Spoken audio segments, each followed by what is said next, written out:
ठीक है, इतना आ गया समझ में आपको। चलो अब हम लोग पढ़ेंगे बॉइलिंग पॉइंट्स के बारे में। बॉइलिंग पॉइंट्स के बारे में, ये हमारा फिजिकल प्रॉपर्टीज है, ठीक है, हेलो एल्केन्स और हेलो एरेन्स का। लेकिन एग्जाम में पूछा जाता है नीट में, बहुत ही इजी है, देखो समझो। जो बॉइलिंग पॉइंट होता है ना, जो तुम्हारा बॉइलिंग पॉइंट होता है, ठीक है, जो तुम्हारा बॉइलिंग पॉइंट होता है that is proportional to molecular mass, ठीक है, इतना याद रखना। क्योंकि मॉलिक्यूलर मास बढ़ने के वजह से वैंडर वाल्स फोर्सेस बढ़ जाते हैं, and van der Waals forces are responsible for the boiling point of a substance, ठीक। अच्छा, अगर मॉलिक्यूलर मास बढ़ेगा तो बॉइलिंग पॉइंट बढ़ जाएगा, इतना समझ लो। जैसे मान लो मैं हेलो एल्केन लूँ, दो हेलो एल्केन लूँ, एक CH3Cl लूँ, और एक लूँ CH3CH2Cl लूँ, और एक लूँ CH3CH2CH2Cl लूँ।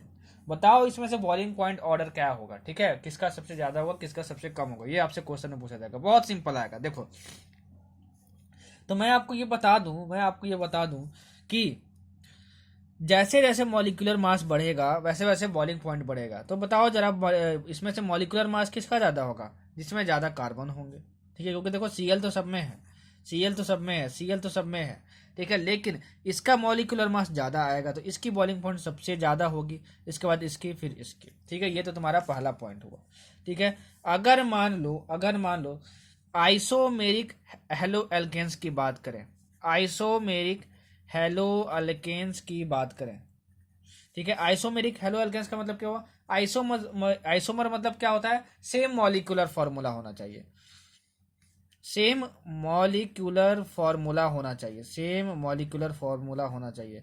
तो अगर मैं बात करूं सेम मॉलिक्यूलर फार्मूला वाले हेलो एल्केन्स में, तो जितनी ज्यादा ब्रांचिंग होगी, जितनी ज्यादा ब्रांचिंग होगी उतना ही कम बॉइलिंग पॉइंट होगा, उतना ही कम बॉइलिंग पॉइंट होगा। As for example CH3 CH2 CH2 CH2Br, ठीक है, and CH3 CH2 CH3 and this is Br, and this is Br, ठीक है, एंड दिस इज Br। देखो दोनों का मॉलिक्यूलर फॉर्मूला सेम होना चाहिए। देखो, 1 2 3 4 4 कार्बन, 1 2 3 4 4 कार्बन, हाइड्रोजन कितना है इसमें, 3 4 5 6 7 8 9, यहाँ पे कितना है, 3 4 5 6, 1 मिनट, 3 4 5 6 7 8 9, ठीक है, 9 हाइड्रोजन यहाँ भी है, ठीक है, एक यहाँ ब्रोमीन है, यहाँ ब्रोमीन है, मतलब कि दोनों का मॉलिक्यूलर फॉर्मूला सेम है। तो ये दोनों क्या हुए, आइसोमर्स हुए, आइसोमेरिक हुए, ठीक है। इन हेलो एल्केन्स का बॉइलिंग पॉइंट कैसे देखना, जहां पे ब्रांचिंग होगी वहां पे बॉइलिंग पॉइंट कम होगा, जहां पे ब्रांचिंग होगी वहां पे बॉइलिंग पॉइंट कम होगा। यहाँ पे देखो ब्रांचिंग है, ब्रांचिंग इसको बोलते हैं भाई, खटाक से लटक जाना, पेड़ से लटकते हो ना, मान लो ये तुम्हारा पेड़ है, यहाँ से तुम लटक गए, एक आदमी लटका, ठीक है, यहाँ पे कोई भी आदमी लटका क्या, नहीं, सभी स्ट्रेट चेन में थे, तो इसका बॉइलिंग पॉइंट इससे ज्यादा होगा, इसका बॉइलिंग पॉइंट इससे ज्यादा होगा। मान लो इसी का एक और आइसोमर में लूं, CH3 और ये CH3, और यहाँ पे तुम्हारे पास Br है, ये तुम्हारे पास Br है, ब्रोमीन है, ठीक है। अच्छा, अब देखो यहाँ पे दो आदमी और लटक गए, खटाक खटाक, ठीक है, तो ब्रांचिंग क्या हो गई, ब्रांचिंग यहाँ पे एक ब्रांच था, यहाँ पे कितना हो गया, दो ब्रांच हो गया। देखो अभी भी तीनों आइसोमर्स ही हैं, अच्छे से देख लो, यहाँ पे 1 2 3 4 कार्बन है, अब 1 2 3 4 कार्बन, हाइड्रोजन देख लो, 3 3 6 3 9, 3 हाइड्रोजन, 9 हाइड्रोजन, सब में 4 हाइड्रोजन, 9, सॉरी, सब में 4 कार्बन, 9 हाइड्रोजन है, एक एक ब्रोमीन है, तो ये तीनों क्या है, आइसोमेरिक है। तो आइसोमेरिक हेलो एल्केन्स बीच में हम लोग कैसे देखते हैं, ठीक है, बॉइलिंग पॉइंट जिसका ब्रांचिंग ज्यादा होगा उसकी बॉइलिंग पॉइंट कम होगी, तो इसमें ब्रांचिंग 2 है, देखो ब्रांचिंग 2 है इसमें, तो इसकी बॉइलिंग पॉइंट सबसे कम होगी, ठीक है। तो ये ऑर्डर होगा बॉइलिंग पॉइंट का, ये ऑर्डर होगा बॉइलिंग पॉइंट का, ठीक है। तो ये दोनों पॉइंट याद रखना है हेलो एल्केन्स का बॉइलिंग पॉइंट ऑर्डर फाइंड करने के लिए। निट में कोई भी क्वेश्चन आएगा तो आपसे बन जाएगा, बन जाएगा, बन जाएगा, बन जाएगा, ठीक है। चलो अब थोड़ा मेल्टिंग पॉइंट की बात कर लें। जितना एनसीईआरटी में उतना ही पढ़ेंगे, एनसीईआरटी से अलग थोड़ा सा छोड़ के जो 2 3 रिएक्शन पूछते हैं वो भी मैं आपको बताता हूँ, ठीक है ना। ऐसे होस्ट डिकर रिएक्शन अभी मैं बताने वाला हूँ आपको, ठीक है, होस्ट डिकर रिएक्शन आपको बताने वाला हूँ, वो बहुत इंपॉर्टेंट हो गया, ठीक है। और भी कुछ कुछ रिएक्शंस आएंगे जो एनसीईआरटी से बाहर के हैं लेकिन नीट में पूछे जाते हैं, तो वो भी मैं आपको बताऊंगा। मेल्टिंग पॉइंट की बात करें तो मेल्टिंग पॉइंट के बारे में आपको क्या याद रखना है, नीट में कभी मेल्टिंग पॉइंट के बारे में पूछा नहीं जाएगा, लेकिन सिलेबस में जितना सिलेबस में है उतना मैं आपको बता देता हूँ।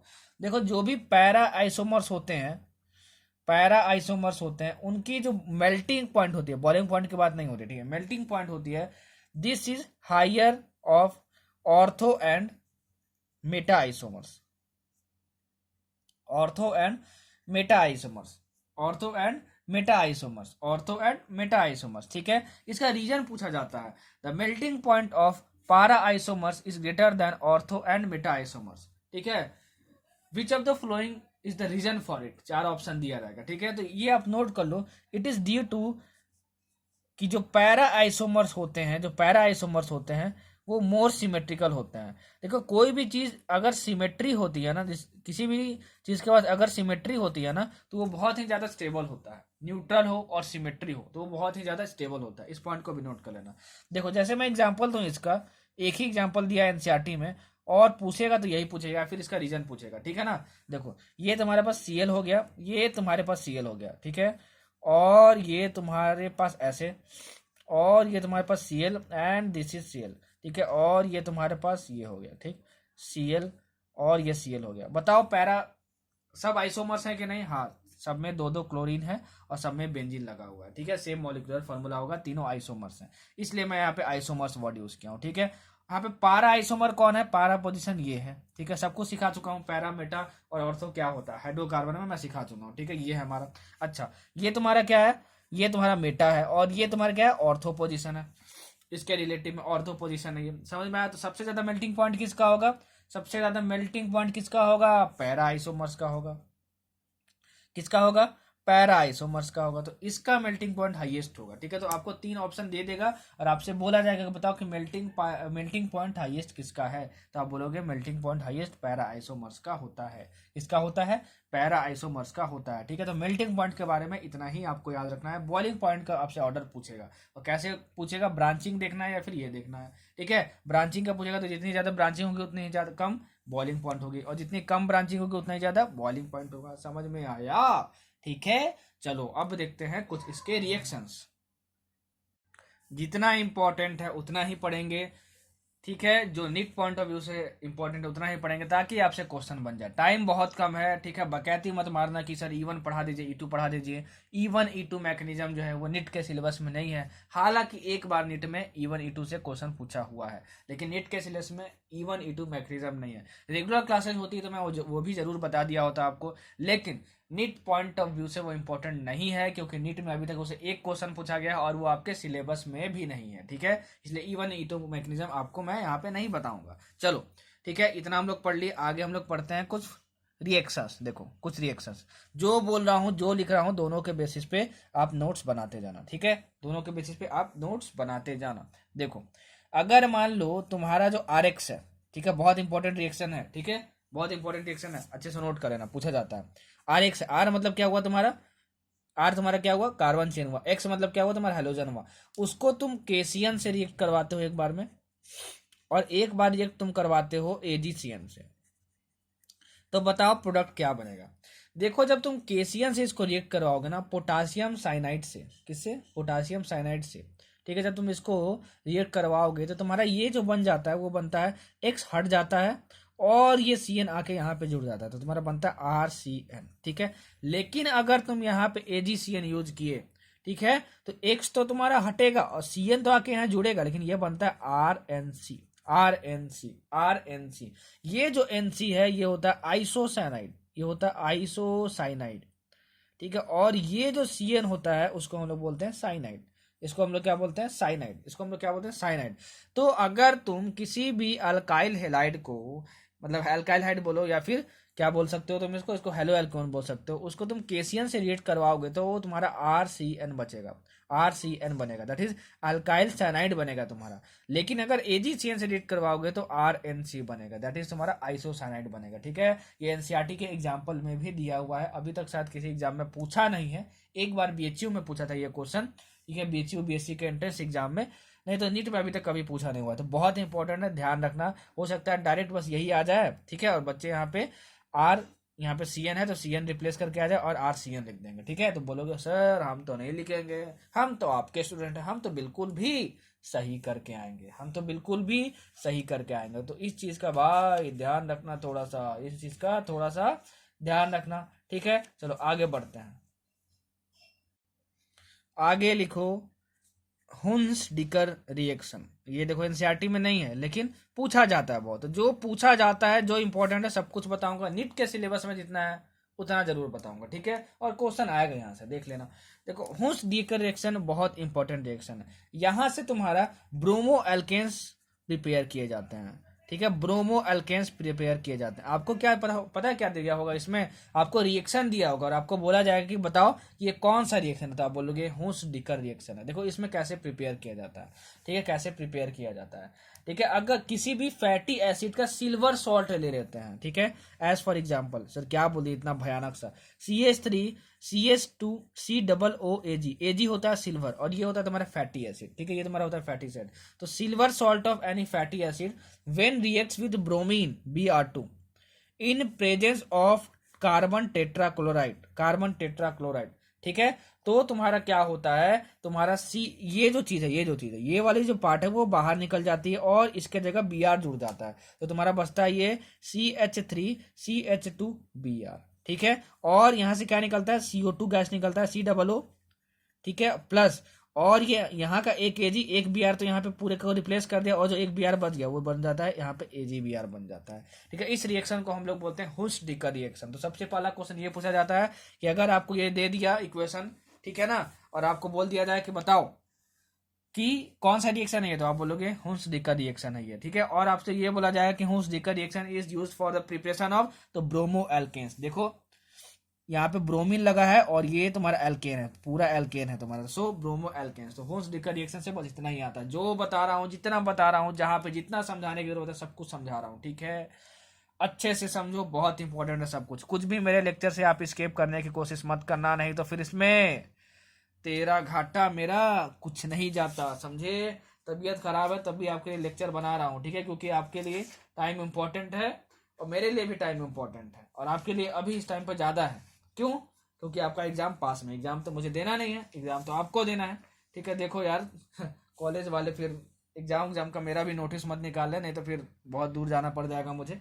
मेरा कॉलेज मेरे घर से कितना दूर पड़ता है यार, 24-25 घंटे जाना पड़ता है मुझे, ठीक है, 25 घंटे ट्रैवल करना पड़ता है मुझे। तो वो भी कॉलेज वाले, मेरा भी फाइनल सेमेस्टर अभी हुआ नहीं है, दैट इज 8th सेमेस्टर, मैं फाइनल ईयर में हूँ अभी।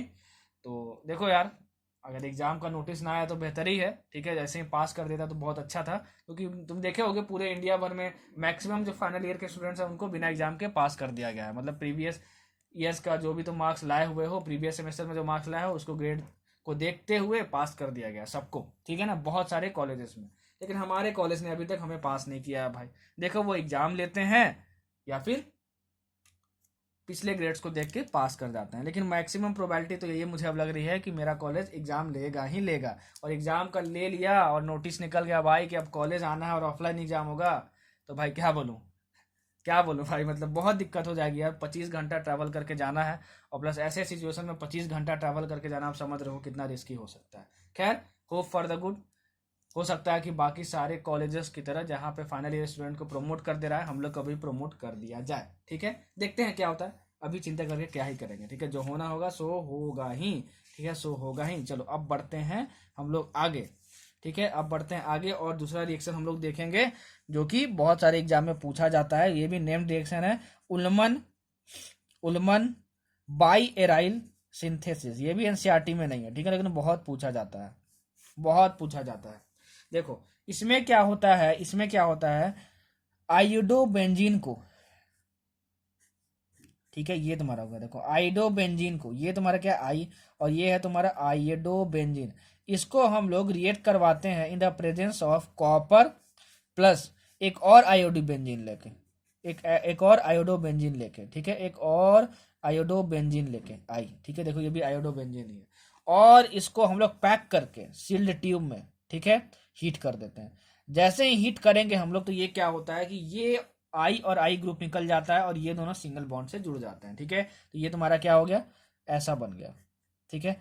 ये अगर तुम्हारा रिएक्शन आता है, ये अगर तुम्हारा रिएक्शन एग्जाम में आता है, ये किसी एग्जाम में आया हुआ है, तो आपको रिएक्शन दिया जाएगा, बोला जाएगा बताओ इस रिएक्शन का नाम क्या है, तो बोलोगे उल्मन बाई एराइल सिंथेसिस, ठीक है। ये तुमको दिया जाएगा कि बताओ कि उल्मन बाई एराइल सिंथेसिस में तुम्हारा क्या बनता है, तो ये जो तुम्हारा प्रोडक्ट बनता है उसको हम लोग बोलते हैं डाईफिनाइल। क्या बोलते हैं, डाईफिनाइल।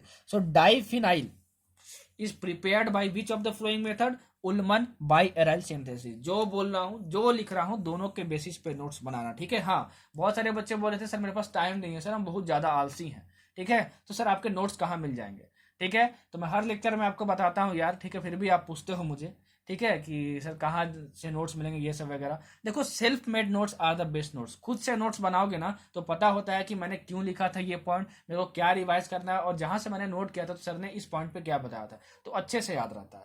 तो self made notes are the best notes, वो मैं रिकमेंड करूंगा आपको। लेकिन अगर आप बहुत आलसी हो और आपको लग रहा है कि नोट्स कहीं से मिल जाते, तो एक चैनल है यार, मिक्की मिक्की फ्यूचर सर्जन नाम से, लिख दे रहा हूं मैं, आप दोबारा मत पूछना, मिक्की फ्यूचर सर्जन नाम से, मतलब उसका चैनल बहुत अच्छा चैनल है, ठीक है। वो क्या करता है कि मतलब जो भी मैं फिजिक्स का क्रैश कोर्स करवाया हूँ इस चैनल पे, ठीक है, 11th 12th का हर एक चैप्टर, और हमारा जो केमिस्ट्री का, फिजिकल केमिस्ट्री का और ऑर्गेनिक केमिस्ट्री जितनी भी चल रही है, उसका हर एक चैप्टर का नोट्स बना के, ठीक है, वीडियो फॉर्मेट में अपने चैनल पे डाल देता है, ठीक है। चैनल का नाम क्या है, चैनल का नाम क्या है, मिक्की फ्यूचर सर्जन। प्लीज जाके इस चैनल को सब्सक्राइब करो, और मेरे नोट्स आपको वहां पे मिल जाएंगे। मैंने पर्सनली चेक किया है उसके नोट्स, बहुत अच्छे नोट्स बनाता है वो, ठीक है, बहुत अच्छे नोट्स बनाता है वो, और उसका नोट्स रिफ्लेक्ट करते हैं कि वो जो भी स्टूडेंट होगा वो बहुत ही बेहतरीन और बहुत ही अच्छा स्टूडेंट होगा। मिक्की फ्यूचर सर्जन नाम से चैनल का नाम है, ये तुम्हारा क्या है, चैनल का नाम है मिक्की फ्यूचर सर्जन, ठीक है, मिक्की फ्यूचर सर्जन। यूट्यूब पे सर्च करना और देख लेना, ठीक है ना, मेरे नोट्स वहां पे आपको मिल जाएंगे, ठीक है। समझ में आया, चलो। तो Ullman by aryl synthesis, Ullman by aryl synthesis. दूसरा रिएक्शन, उड्स फिटिक रिएक्शन। ये रिएक्शन जो है तुम्हारा वो कहाँ का है, ये रिएक्शन तुम्हारा कहाँ का है, एनसीईआरटी का है, ये तुम्हारा एनसीईआरटी का रिएक्शन। देखो, उड्स फिटिक रिएक्शन में क्या होता है, उड्स फिटिक रिएक्शन में क्या होता है, इसमें हम लोग क्या करते हैं, एक अल्काइल हेलाइड लेते हैं, अल्काइल हेलाइड। तो अल्काइल हेलाइड का जनरल फॉर्मूला क्या होता है, आरएक्स होता है, ठीक है। और हम लोग क्या लेते हैं, एक अराइल हेलाइड लेते हैं, क्या लेते हैं, एक अराइल हेलाइड लेते हैं। अराइल हेलाइड का जो होता है क्या फॉर्मूला होता है, ArX, एराइल हेलाइड, ठीक है ना। अच्छा, तो एराइल हेलाइड ले रहे हैं यहाँ पे, तो एराइल हेलाइड ऐसा कुछ बनता है, देखो यहाँ पे X होना चाहिए, ठीक है, plus in the process of Na, sodium यहाँ पर होना चाहिए, और यहाँ पे RX ले लिए, अल्काइल हेलाइड ले लिए, क्या ले लिए, अल्काइल हेलाइड ले लिया, ठीक है। और यहाँ पे हम लोग क्या यूज किए, ड्राई ईथर, ड्राई ईथर।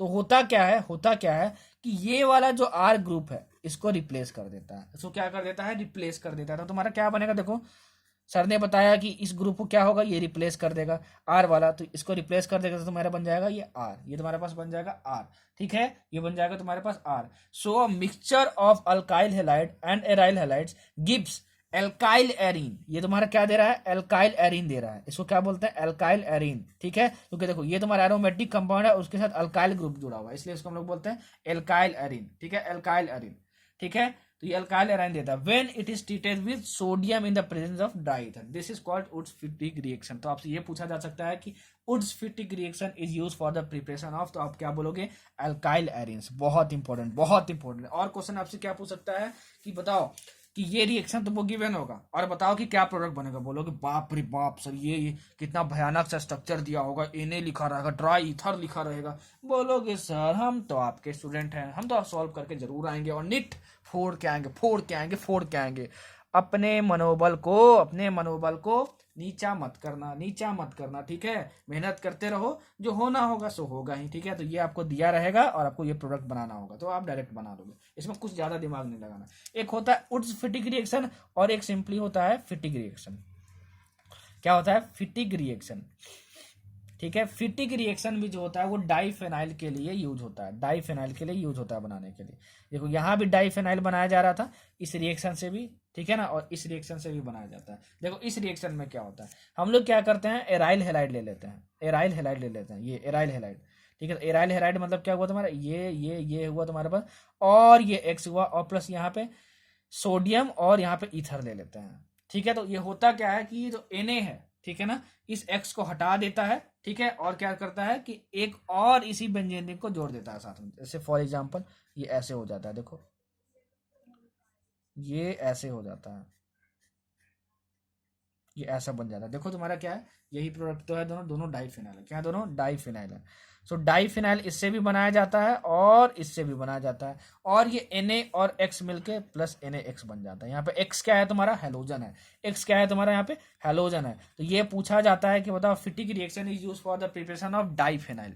ठीक है, ये तुमको रिएक्शन दिया रहेगा और डाइफिनाइल पूछा जाएगा, फिर ये पूरा रिएक्शन दे दिया जाएगा, बोला जाएगा बताओ ये कौन सा रिएक्शन है, तो ये फिटिक रिएक्शन है। तो भाई यहाँ भी Na ईथर है, यहाँ भी Na ईथर है। ठीक है, तो ये देख के उट्स फिटिक मत मार देना ऑप्शन में, ऑप्शन में जरूर ये दिया रहेगा। ठीक है, आप क्या बोलोगे, डाइफिनाइल बनाने के लिए फिटिक रिएक्शन और अल्काइल एरीन्स बनाने के लिए उट्स फिटिक रिएक्शन, उट्स फिटिक रिएक्शन। अगर मान लो यहाँ पे CH3CH2 होता तो यहाँ पे क्या लगता, CH3CH2 लगता। ठीक है, तो सब कुछ आपको बनाने आना ही चाहिए बच्चों। ठीक है, चलो अब बढ़ते हैं आगे। अब आगे देखते हैं reaction with Grignard reagent. Reaction with Grignard reagent, हालांकि मैं पहले पढ़ा चुका हूँ ये तुमको, लेकिन फिर भी मैं आपको ये दोबारा बताता हूँ। ठीक है, देखो ग्रिग्नार्ड रिएजेंट होता है क्या पहले, जैसे तुम्हारा मान लो CH3CH2Br। ठीक है, ये तुम्हारा क्या है, RX है। देखो RX है, ये तुम्हारा कार्बन चेन R और ये तुम्हारा हेलोजन RX। ठीक है, इसको जब तुम इन द प्रेजेंस ऑफ मैग्नीशियम, ठीक है, मैग्नीशियम तुम जब रिएक्ट करवाते हो इन द, और यहाँ पे ईथर लगा देते हो, तो तुम्हारा क्या बन जाता है, CH3CH2 और ये Mg आके यहाँ पे जुड़ जाता है, तो यहाँ तुम्हारा हो जाता है MgBr। और इसको हम लोग बोलते हैं ग्रिग्नार्ड रिएजेंट। ठीक है, इसको हम लोग बोलते हैं ग्रिग्नार्ड रिएजेंट। क्या, ग्रिग्नार्ड रिएजेंट क्या होता है मैं पहले ही बता चुका हूँ आपको। और ग्रिग्नार्ड रिएजेंट एक टाइप है ऑर्गेनो मेटेलिक कंपाउंड का, ऑर्गेनोमेटेलिक कंपाउंड्स का। ठीक है, ऑर्गेनोमेटेलिक कंपाउंड्स क्या होते हैं, ठीक है, जिसमें कार्बन और मेटल बॉन्ड हो, जिसमें कार्बन और मेटल का बॉन्ड हो, कार्बन और मेटल का बॉन्ड हो। तो देखो यहाँ पे जो मैग्नीशियम है वो तुम्हारा मेटल है, वो इस कार्बन से जुड़ा हुआ है, तो कार्बन और मैग्नीशियम का यहाँ पे बॉन्ड है, इसलिए ये ऑर्गेनोमेटेलिक कंपाउंड भी है। और ये होता है तुम्हारा क्या, ये तुम्हारा क्या होता है, ग्रिग्नार्ड रिएजेंट। कैसे पहचानेंगे, देखो CH3CH2 तुम्हारा क्या है, R है, और ये तुम्हारा क्या है, MgBr। तो RMgBr की तरह कुछ भी दिखेगा तो समझ जाना कि वो क्या है, ग्रिग्नार्ड रिएजेंट है। क्या है, ग्रिग्नार्ड रिएजेंट है। अगर मान लो, ठीक है, इस RMgBr के जगह यहाँ तो ब्रोमीन था, ठीक है, यहाँ तो ब्रोमीन था, यहाँ पे कोई भी आप हेलोजन लगा सकते हो, तो RMgX लिख सकते हो। तो ये तुम्हारा जनरल फॉर्मूला हुआ ग्रिग्नार्ड रिएजेंट का। और इसी ग्रिग्नार्ड रिएजेंट को अगर मैं मान लो कि मैं रिएक्ट करवा देता हूँ H2O के साथ, तो होता क्या है कि ये पूरा MgX बाहर निकल जाता है और यहाँ पे आके हाइड्रोजन जुड़ जाता है, दैट इज यहाँ पे बन जाता है तुम्हारा RH। तुम्हारा क्या बन जाता है, RH। इस फॉर्मूले को ठीक है बच्चे इग्नोर कर देते हैं, इस फॉर्मूले को, और ग्रिग्नार्ड रिएजेंट नहीं पहचान पाते हैं, और ये जो रिएक्शन है उसको भी इग्नोर कर देते हैं। NCERT का ये है, ठीक है ना, लेकिन बहुत छोटे से में लिखा हुआ है, ये पेज नंबर 302 में लिखा हुआ है, ये 302 में।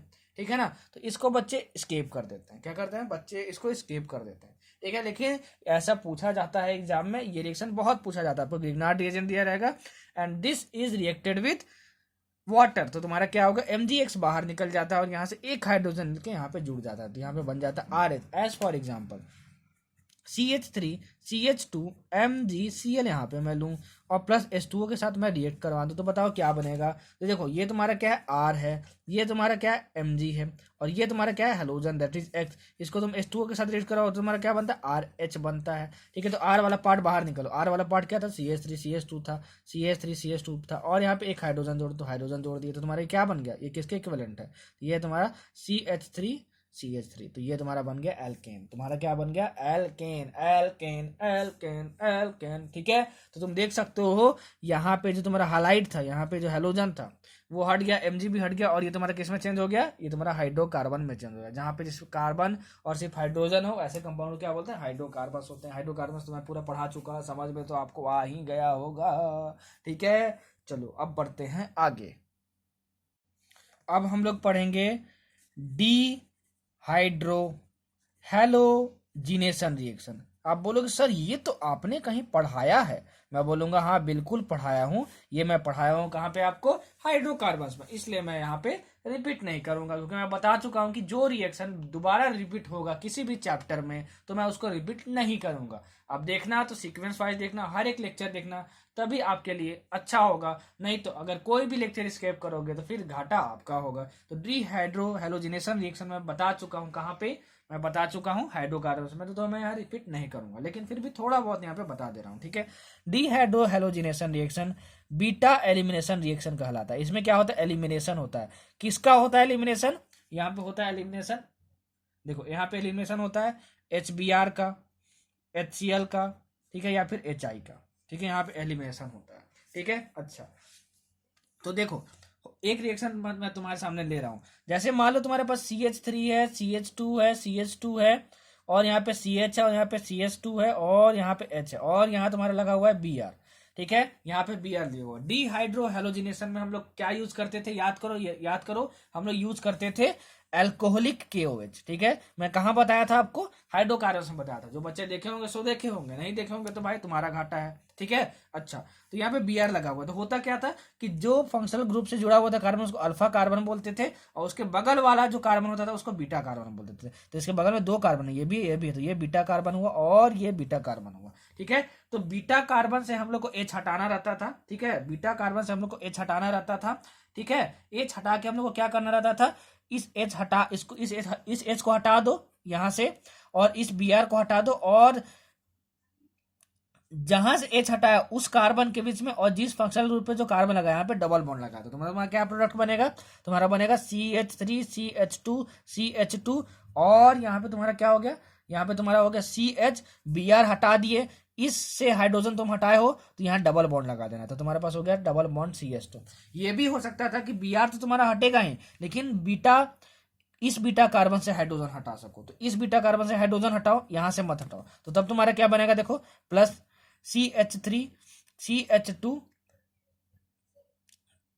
सिंगल बॉन्ड, यहां से हाइड्रोजन हटा देना है, CH डबल बॉन्ड CH, ठीक है, और ये तुम्हारा CH3 हो गया, तो ये दोनों बनेगा, ठीक है। दोनों बनने के बाद मेजर प्रोडक्ट कौन सा होगा, वो किससे पहचाने थे हम लोग, सेटजेफ रूल से पहचानते थे। किससे पहचानते थे, सेटजेफ रूल से पहचानते थे। सेटजेफ रूल क्या बोलता था कि कार्बन कार्बन डबल बॉन्ड को पकड़ो, कार्बन कार्बन डबल बॉन्ड को पकड़ो, पकड़ लिए, ठीक है। कार्बन कार्बन डबल बॉन्ड के आसपास, ठीक है, जो इस कार्बन पे जो है, ठीक है, जिसमें कम नंबर ऑफ हाइड्रोजन होगा वही क्या होगा, कम नंबर हाइड्रोजन होगा उसमें वही क्या होगा, तुम्हारा सबसे ज्यादा स्टेबल और मेजर प्रोडक्ट होगा। तो इसमें देखो 2 हाइड्रोजन लगे हुए हैं, और इसमें कितने हैं, 3 हाइड्रोजन लगे हुए हैं, तो ये तुम्हारा क्या हो गया, ये तुम्हारा मेजर प्रोडक्ट हो गया, ये तुम्हारा मेजर प्रोडक्ट हो गया, और ये तुम्हारा क्या होगा, माइनर प्रोडक्ट। हालांकि बनेंगे दोनों, ठीक है। तो मेजर और माइनर कैसे पहचानते थे, सेटजेफ रूल से पहचानते थे। ये मैंने कहाँ बता दिया था, हाइड्रोकार्बन्स में ही बता दिया था, ठीक है। लेकिन यहाँ पे एक और चीज आता है, यहाँ पे एक और चीज आता है, ठीक है, कि अगर मान लो यहाँ पे जो तुम हेलोजन यूज कर रहे हो वो Br यूज कर रहे हो, Cl यूज कर रहे हो और I यूज कर रहे हो, तब तो ठीक है, यही हम फॉलो करेंगे। लेकिन सपोज करो, एक एक्सेप्शन तुमको बता रहा हूँ, ठीक है, एक्सेप्शन बता रहा हूँ तुमको, ये बहुत इंपॉर्टेंट है, नोट कर लेना। अगर यहाँ पे तुम क्या यूज कर दिए, फ्लोरीन यूज कर दिए, फ्लोरीन यूज कर दिए तुम, फ्लोरीन यूज कर दिए तुम, as for example fluorine use करेंगे, देखो क्या होगा, देखो फ्लोरीन यूज कर दोगे तो क्या होगा, देखो यहाँ पे CH3 और यहाँ पे CH2 और यहाँ पे CH और यहाँ पे तुम्हारा CH3, और यहाँ तुम्हारा मान लो तुम्हारा क्या F है, ये तुम्हारा क्या F है। तो ये क्या किए, BrCl तो यूज किए हैं, ठीक है। इस रिएक्शन में यहाँ पे क्या यूज कर दिए, F यूज कर दिए, ये भी F यूज कर दिए, ठीक है। और यहाँ पे तुम क्या डाल दिए जरा बताना, तो यहाँ तुम जो रिएजेंट यूज करते हो, रिएजेंट यूज करते हो CH3O माइनस, CH3O माइनस, और यहाँ पे स्लैश मार के CH3OH, ठीक है ना। याद रखना जब भी यहाँ पे फ्लोरीन यूज करेंगे तो कौन सा रिएजेंट यूज करेंगे, CH3O माइनस, ठीक है, और स्लैश मार के CH3OH यूज कर देंगे यहाँ पे, ठीक है, समझ में आया। ये वही काम करता है जो कि अल्कोहलिक KOH करता है, इसको नोट कर लेना। जो बोल रहा हूँ, जो लिख रहा हूँ, दोनों के बेसिस पर नोट्स बना लेना, ठीक है। तो यही काम करता है जो अल्कोहलिक KOH करता है। तो अल्कोहलिक KOH के क्या करता था, H और Br निकाल देता था, तो हेलोजन को निकाल देता था, और H निकालता था बीटा कार्बन से, ठीक है। तो यहाँ से बीटा कार्बन कौन सा है, ये अल्फा कार्बन है, तो इसके बगल वाला बीटा कार्बन हो गया, ये बीटा कार्बन हो गया, ठीक है। तो फ्लोरीन तो बाहर निकल जाएगा, और बीटा कार्बन से हाइड्रोजन यहां से भी निकाल सकते हो और यहां से भी निकाल सकते हो, तो निकाल के हम लोग देखते हैं, ठीक है। तो निकाल के देखते हैं, तो ये तुम्हारा क्या बन गया, पहले हम लोग यहां से निकालते हैं, तो यहां से हाइड्रोजन निकाल रहे हैं, तो CH3 एक हाइड्रोजन निकाली तो 2 हाइड्रोजन था, तो यहाँ पे CH बन गया, और जिस से निकालोगे उन दोनों के बगल में डबल बॉन्ड जोड़ देना, तो ये तुम्हारा डबल बॉन्ड हो गया, CH हो गया और CH3 हो गया, ठीक है। और प्लस अब तुम क्या कर सकते हो, इस बीटा कार्बन से भी हाइड्रोजन निकाल सकते हो, तो तुम्हारा क्या हुआ, CH3 CH2, ये ऐसे कैसे रहेगा CH, और ये तुम हटा दिए, ठीक है, ये फ्लोरीन तुम निकाल दी और यहाँ पे एक हाइड्रोजन निकाल दी, ठीक है, यहाँ पे हाइड्रोजन निकाल दी, इस बार यहाँ बीटा कार्बन से हाइड्रोजन निकाला तो यहाँ डबल बॉन्ड लगाना पड़ेगा, ये तुम्हारा वो CH डबल बॉन्ड CH2 हो गया, ठीक है। अब बताओ प्रोडक्ट तो दोनों बनेंगे, लेकिन मेजर और माइनर कौन सा होगा, तो बोलोगे सर यहाँ सेट रूल लगाएंगे, तो सेट रूल के हिसाब से देखिए कार्बन कार्बन डबल के बॉन्ड में यहाँ पे कम हाइड्रोजन है, यहाँ 2 हाइड्रोजन है और यहाँ पे कितना 3 हाइड्रोजन है, ठीक है, तो ये तुम्हारा क्या हो जाएगा, इसमें कम नंबर ऑफ हाइड्रोजन रहेगा, वो तुम्हारा मेजर प्रोडक्ट हो जाएगा। ये गलत है, ये एक्सेप्शन है। अगर मैं यहाँ पे फ्लोरीन यूज कर दिया, ठीक है, मतलब कि ये देखो क्या है, अल्काइल, ये R ग्रुप है पूरा और ये तुम्हारा क्या है X ग्रुप है। अगर अल्काइल फ्लोराइड के केस में, ठीक है, यहाँ पे अगर फ्लोरीन लगा हो, अगर मैं वहां पे अल्कोहलिक KOH रख दूं, चाहे ये रिएजेंट रख दिया, तो जो तुम्हारा जो मेजर प्रोडक्ट बनेगा वो सेटजेफ रूल से डिसाइड नहीं होगा, वो किससे डिसाइड होगा, हॉफमैन रूल से, हॉफमैन रूल से। और ये जो हॉफमैन रूल है वो सिंपल लैंग्वेज में बताऊं तो सबसे पहले क्या बोलता है कि सेटजेफ रूल से मेजर प्रोडक्ट और माइनर प्रोडक्ट फाइंड करो और उसको इंटरचेंज कर दो, तो हॉफमैन रूल से मेजर प्रोडक्ट हो जाएगा। तो क्या करेंगे, इसमें सुन लेना क्या बोला हूं, अच्छे से सुन लेना और लिख लेना, ठीक है। सबसे पहले क्या करना है, हॉफमैन रूल क्या बोलता है कि सेटजेफ रूल से मेजर प्रोडक्ट फाइंड करो, तो सेटजेफ रूल से क्या था, नंबर ऑफ हाइड्रोजन आइटम्स इसमें कम है, तो ये तुम्हारा मेजर होना चाहिए था और ये तुम्हारा क्या होना चाहिए था, माइनर प्रोडक्ट होना चाहिए था, ठीक है। तो हॉफमैन रूल क्या बोलता है, सेटजेफ रूल से फाइंड करो मेजर और माइनर प्रोडक्ट, उसके बाद फिर उल्टा कर दो, ठीक है, उसके बाद उल्टा कर दो मेजर और माइनर को, तो माइनर प्रोडक्ट ये बन जाएगा, ठीक है, और मेजर प्रोडक्ट क्या बन जाएगा तुम्हारा, ये बन जाएगा, ये बन जाएगा। तो in case of alkyl fluorides, ठीक है, the major product is divided by Hofmann rule and it is just opposite to the Saytzeff rule. तो सेटजेफ रूल के हिसाब से मेजर प्रोडक्ट ये होना चाहिए था, ठीक है, और माइनर ये होना चाहिए था, लेकिन हॉफमैन रूल की वजह से क्या होगा, उसका पलट देंगे तो ये माइनर हो जाएगा, ये माइनर हो जाएगा और ये तुम्हारा मेजर प्रोडक्ट हो जाएगा। तो ये वाला जो तुम्हारा प्रोडक्ट है, ये वाला प्रोडक्ट वो मेजर प्रोडक्ट है, ये जो है तुम्हारा पूरा मेजर प्रोडक्ट है और ये तुम्हारा क्या है, माइनर प्रोडक्ट है। समझ में आया, समझ में आया, तो ये तुम्हारा हो गया major product in case of alkyl fluoride, ठीक है। यहाँ पे हॉफमैन रूल लगता है, हॉफमैन रूल मैंने बहुत ही इजी तरीके से एक्सप्लेन आपको कर दिया, ठीक है। चलो अब एक और क्वेश्चन आता है इस पे, easy of dehydrohalogenation, easy of dehydrohalogenation.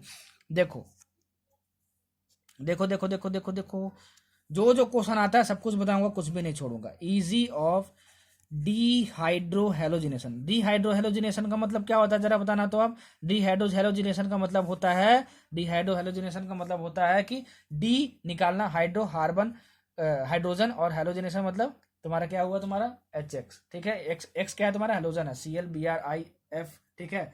कितने इजी तरीके से तुम ये निकाल सकते हो, ठीक है, किसी भी कंपाउंड से, वो कहलाता है इजी ऑफ डीहाइड्रोहेलोजिनेशन। इसका ऑर्डर तुमसे पूछा जाता है, इसका तुमसे ऑर्डर पूछा जाता है, इसका तुमसे ऑर्डर पूछा जाता है, ठीक है। तो कैसे इसको पहचानते हैं, देखो आपको तरीका बता रहे हैं।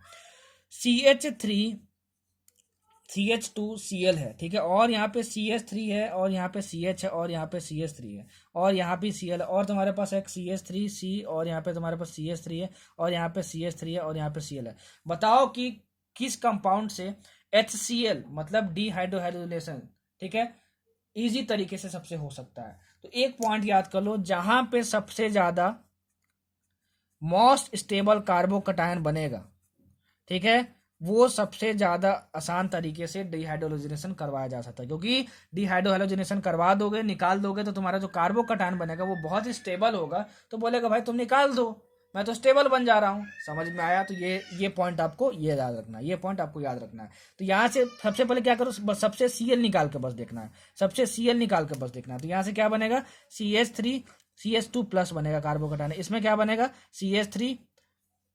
CH3 और यहाँ क्या बनेगा, CH प्लस बनेगा, और यहाँ क्या बनेगा, CH3 और यहाँ पे CH3 और यहाँ पे प्लस बनेगा तुम्हारा, ठीक है। तो तुम्हारा कौन सा कार्बोकटायन सबसे ज्यादा स्टेबल है, ये वाला टर्शियरी कार्बोकटायन सबसे ज्यादा स्टेबल होता है। कार्बोकटायंस में मैं जीओसी में आपको पढ़ा चुका हूँ, ठीक है, मतलब कि इसका थर्ड वाले का डीहाइड्रोहेलोजिनेशन सबसे ज्यादा इजीएस्ट होगा, फिर इसका होगा और फिर इसका होगा और फिर इसका होगा और फिर इसका होगा।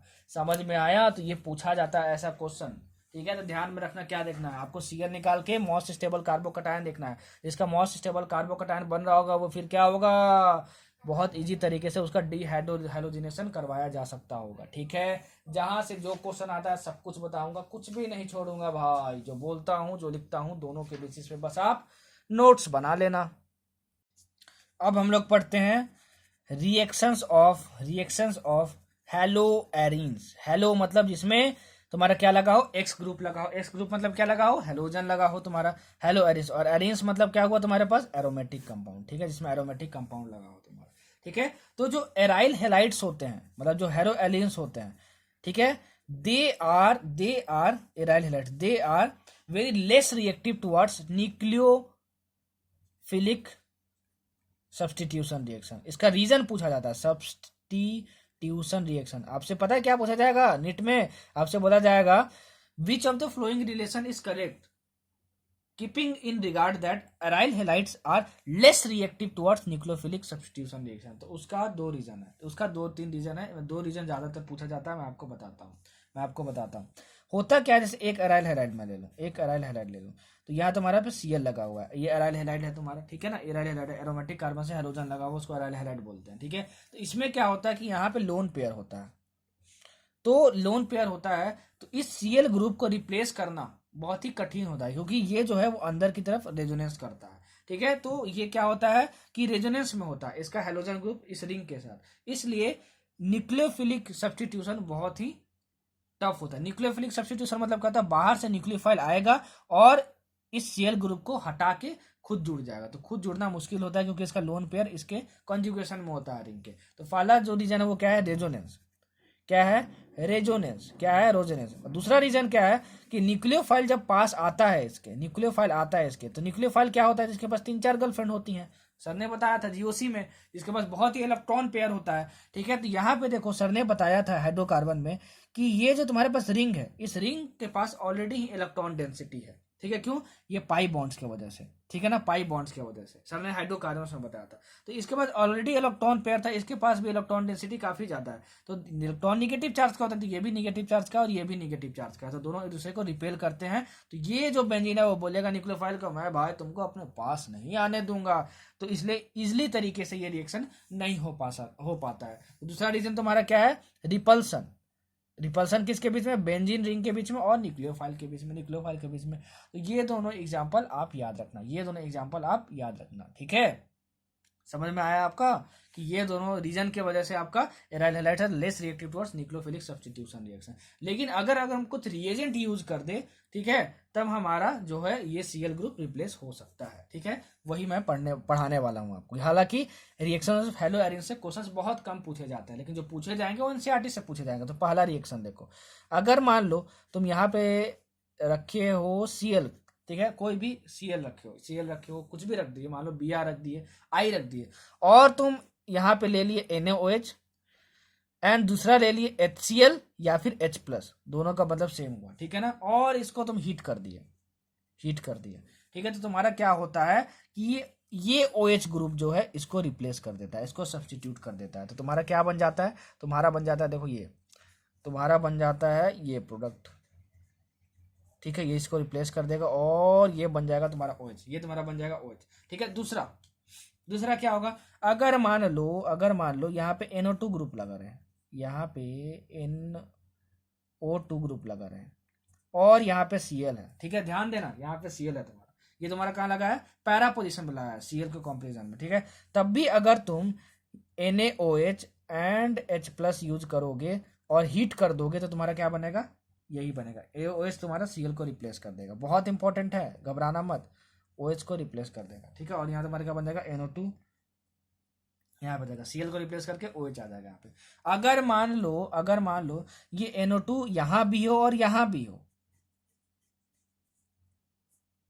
मतलब ये Cl है, ये NO2 यहाँ भी है और NO2 यहाँ भी है, ठीक है ना। और मान लो यहाँ पे NO2 यहाँ भी है, ठीक है, तब भी अगर तुम सेम रिएजेंट यूज करते हो, that is NaOH and H plus, और इसको हीट कर देते हो, तो ये तीनों का तीनों यहीं पे रहेगा, लेकिन ये Cl की जगह क्या आ जाएगा, OH आ जाएगा। मतलब तुम्हारा प्रोडक्ट कैसा बनेगा, देखो तुम्हारा प्रोडक्ट ऐसा बनेगा।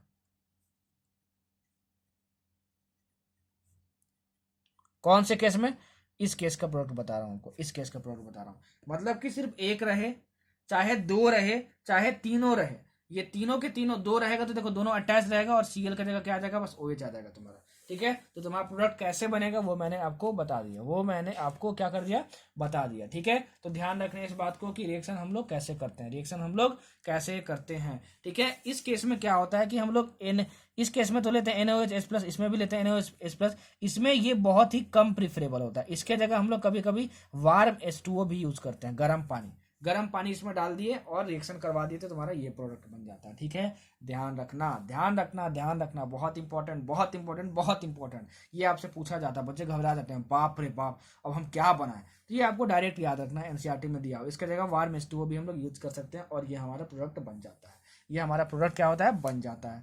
ठीक है, चलो अब बढ़ते हैं आगे। ठीक है, जो जो रिएक्शन जितना इंपॉर्टेंट है उतना ही बताऊंगा, उससे फालतू कुछ नहीं बताऊंगा। ठीक है, मेरे लेक्चर से कुछ भी स्केप करने की कोशिश मत करना, मैं पहले ही आपको बता दे रहा हूँ। चलो अब देखो, जितना भी मैं रिएक्शन बताने वाला हूँ आगे वो सब कुछ मैं पढ़ा चुका हूँ, क्योंकि अब आगे जो भी रिएक्शन, वो कौन से रिएक्शन बताने जा रहा हूँ, इलेक्ट्रोफिलिक सब्स्टिट्यूशन रिएक्शन। तो आप बताओ, ठीक है, कि ये सब एनसीईआरटी का है, क्या प्रोडक्ट बनेगा, ये सब कुछ मैं पढ़ा चुका हूँ। कहाँ पे, आपको एरोमेटिक हाइड्रोकार्बन्स में पढ़ा चुका हूँ। ठीक है, Cl, इसका पिछला लेक्चर किस पे था, एरोमेटिक हाइड्रोकार्बन्स में था, उसमें मैं पढ़ा चुका हूँ।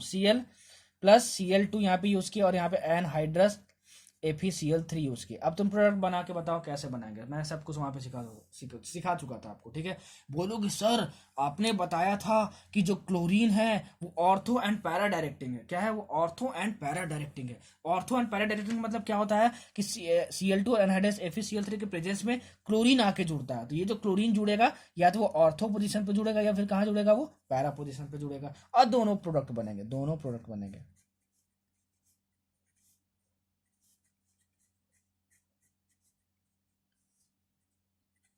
और दोनों में मेजर कौन सा हुआ सर, कैसे पहचानते थे आप, अरे दो जो ग्रुप होने चाहिए ना वो आसपास नहीं होने चाहिए, वहां से स्टेरिक हिंड्रेंस आ जाता है। तो देखो ये सबसे दूर है। ठीक है, तो ये तुम्हारा मेजर प्रोडक्ट हुआ और ये तुम्हारा क्या हुआ, माइनर प्रोडक्ट हुआ। ये कैसे हुआ ये मैं अब यहाँ एक्सप्लेन नहीं करूंगा, क्योंकि मैं ऑलरेडी ही बता चुका हूँ। कहाँ पे, मैं कहाँ पे बता चुका हूँ आपको, हाइड्रोकार्बन्स में, एरोमेटिक हाइड्रोकार्बन्स में। इसका पिछला लेक्चर उसी पे अपलोड हुआ, देखे हो तो बहुत अच्छी बात, नहीं देखे हो तो इसमें तेरा घाटा मेरा कुछ नहीं जाता। अब चलो ये जरा बना के बताओ तो क्या बनेगा। यहाँ पे Cl है और यहाँ पे concentrated HNO3 and concentrated H2SO4 दोनों लिए हैं। ठीक है, तो बताओ क्या बनेगा। बोलोगे सर यहाँ पे क्या होता था, NO2 ग्रुप जुड़ता था, इसमें क्या जुड़ता था, NO2 ग्रुप जुड़ता था जब ये हम यूज करते थे तो। ठीक है, और Cl तुम्हारा क्या है, ortho and para directing group है। ठीक है सर, आपने बताया था एरोमेटिक हाइड्रोकार्बन्स में। यहाँ भी वही करेंगे कि यहाँ पे Cl तो लिखे ही रहेंगे और एक ऑर्थो पे जोड़ देंगे और एक किस पे जोड़ देंगे, एक किस पे जोड़ देंगे, एक जोड़ देंगे हम लोग पैरा पे जोड़ देंगे, और हमारा मेजर प्रोडक्ट क्या होगा, पैरा वाला होगा। मेजर प्रोडक्ट, मेजर माइनर कैसे पहचानते हैं सब कुछ मैं बता चुका हूँ हाइड्रोकार्बन में, बार बार रिपीट कर रहा हूँ, यहाँ मैं एक्सप्लेन नहीं करूंगा, यहाँ मैं एक्सप्लेन नहीं करूंगा। ठीक है, समझ में आया। चलो तो यही 2-3 एग्जाम्पल है। और फ्रीडर्स-क्राफ्ट रिएक्शन भी मैं तुमको कहाँ बता चुका हूँ, फ्रीडर्स-क्राफ्ट रिएक्शन भी मैं आपको बता चुका हूँ एरोमेटिक हाइड्रोकार्बन्स में। तो जो रिएक्शन वहां पे थे मैं रिपीट नहीं करूंगा यहाँ पे। चलो देख लेता हूँ एक एग्जाम्पल देखे कि आपको याद है कि नहीं। चलो फ्रीडर्स-क्राफ्ट रिएक्शन का, ये तुम्हारा मान लो Cl है और यहाँ पे तुम्हारा प्लस जुड़ा हुआ है CH3 C double bond OCl और यहाँ पे एनहाइड्रस AlCl3 यूज किए। बताओ तुम्हारा प्रोडक्ट क्या बनेगा, बताओ तुम्हारा प्रोडक्ट क्या बनेगा।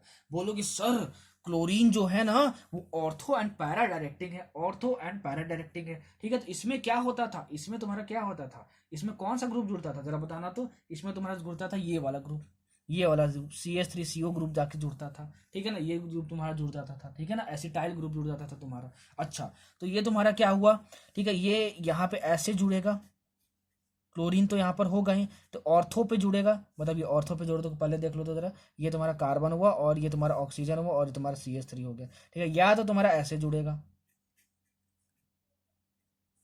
ये तुम्हारे पास Cl हुआ, ऐसे जुड़ेगा कार्बन और ये ऑक्सीजन और ये तुम्हारा CH3 होगा। तो मेजर प्रोडक्ट कौन सा होगा, जो पैरा वाला होगा। ठीक है, मेजर, और ये तुम्हारा क्या हुआ, माइनर हुआ। ठीक है, दोनों ग्रुप जितने, दोनों जो ग्रुप बेंजीन पे लगे हैं वो जितना ज्यादा दूर हो सके उतना ही ज्यादा अच्छा होता है, वो जितना ही मेजर प्रोडक्ट होता है और उतना ही वो ज्यादा स्टेबल होता है। जो जो पॉइंट बोल रहा हूँ, जो जो बोल रहा हूँ, सबके बेसिस पे नोट्स बना लेना। ये तीनों रिएक्शन जो है मैं यहाँ पे बता तो दिया आपको दोबारा, लेकिन मैं एरोमेटिक हाइड्रोकार्बन्स में, जो कि इससे पहले वाला लेक्चर अपलोड हुआ था उसमें मैं सब कुछ बता चुका हूँ। जो बता चुका हूँ उसको दोबारा रिपीट करने से कोई फायदा नहीं है, इसलिए मैं दोबारा इसको नहीं बता रहा हूँ। ठीक है, उतने अच्छे तरीके से जितना कि एरोमेटिक हाइड्रोकार्बन्स में बताया है मैंने, ठीक है। चलो अब बढ़ते हैं आगे। अब चलो कुछ पॉइंट पढ़ते हैं कि हमारे पास जो हेलोजन कंपाउंड्स होते हैं उसका क्या क्या यूज है मार्केट में, ठीक है। क्या क्या यूज है मार्केट में, ठीक है। बोलोगे देखो सर क्या क्या कर रहे हो सर आप, कि धीरे धीरे सटक रहा है सर, सटक रहा है, सटक रहा है, क्या सटक रहा है, पेज सटक रहा है, दिमाग नहीं, ठीक है। चलो झमाझम झमाझम बोल लो अपने आप को एक बार, ठीक है, एनर्जी मिलती है। जो इंपॉर्टेंट है एनसीईआरटी पॉइंट ऑफ व्यू से उतना ही आपको पढ़ाऊंगा। देखो जो डाइक्लोरोमीथेन होता है, डाइक्लोरोमीथेन होता है, ठीक है, उसको हम लोग एज पेंट रिमूवर यूज करते हैं। तो आपसे क्वेश्चन क्या आएगा, which of the following halogen compound can be used as paint remover. तो आप क्या बोलोगे, डाइक्लोरोमीथेन, डाइक्लोरोमीथेन, डाइक्लोरोमीथेन, ठीक है। दूसरा चलो क्लोरोफॉर्म, ठीक है, क्लोरोफॉर्म, क्लोरोफॉर्म का फॉर्मूला क्या होता है, CHCl3, ठीक है। इसको हम लोग क्या बोलते हैं, ट्राइक्लोरोमीथेन, क्या बोलते हैं, ट्राइक्लोरोमीथेन। जो जो बोल रहा हूँ सब लिख लेना, ठीक है। ये जो क्लोरोफॉर्म होता है ना, उसको जब हम लोग रिएक्ट करवाते हैं CHCl3 को O2 से इन द प्रेजेंस ऑफ सनलाइट, ठीक है, तो ये तुम्हारा बन जाता है COCl2 प्लस HCl, ठीक है। इसको हम लोग बोलते हैं फॉस्जीन गैस, क्या बोलते हैं, फॉस्जीन गैस, ठीक है। और ये बहुत ही ज्यादा पॉइजनस होता है भाई, अगर ये लीक कर गया तो भाई सटाक से ऊपर चले जाओगे, बहुत ज्यादा पॉइजनस होता है ये फॉस्जीन गैस, ठीक है। इसलिए इस फॉस्जीन गैस को हम लोग क्या करते हैं, हम लोग क्या करते हैं, एक सील्ड डार्क बोतल में रखते हैं, सील्ड डार्क बोतल में रखते हैं, ठीक है, सिल्क डार्क बोतल में रखते हैं, सील्ड डार्क बोतल में रखते हैं। तो इसमें क्या क्वेश्चन आएगा, सुनो, इसमें क्वेश्चन आएगा when chloroform is slowly oxidized by air that is O2 in the presence of sunlight which gas is form. तो आप बोलोगे phosgene gas. Is it poisonous, आप बोलोगे yes is it poisonous and it is kept in sealed dark बोतल, ठीक है। तो आपके लिए ये बोला जाएगा कि जो क्लोरोफॉर्म ऑक्सीजन के साथ रिएक्ट करवाते हैं क्या बनता है, या फिर दिया रहेगा कि कोई गैस बनता है उसका नाम क्या है, ठीक है। और ऑप्शन में दिया रहेगा आपको COCl2 टिक मारना होगा, ठीक है। जो जो इंपॉर्टेंट है सब कुछ बताऊंगा, कुछ भी बकवास आपके सामने नहीं करूंगा, ठीक है। देखो तीसरा, ये तो तुम्हारा 2 हो गया, ठीक है। अब देखते हैं तीसरा, तीसरा देखते हैं फ्रियॉन्स के बारे में।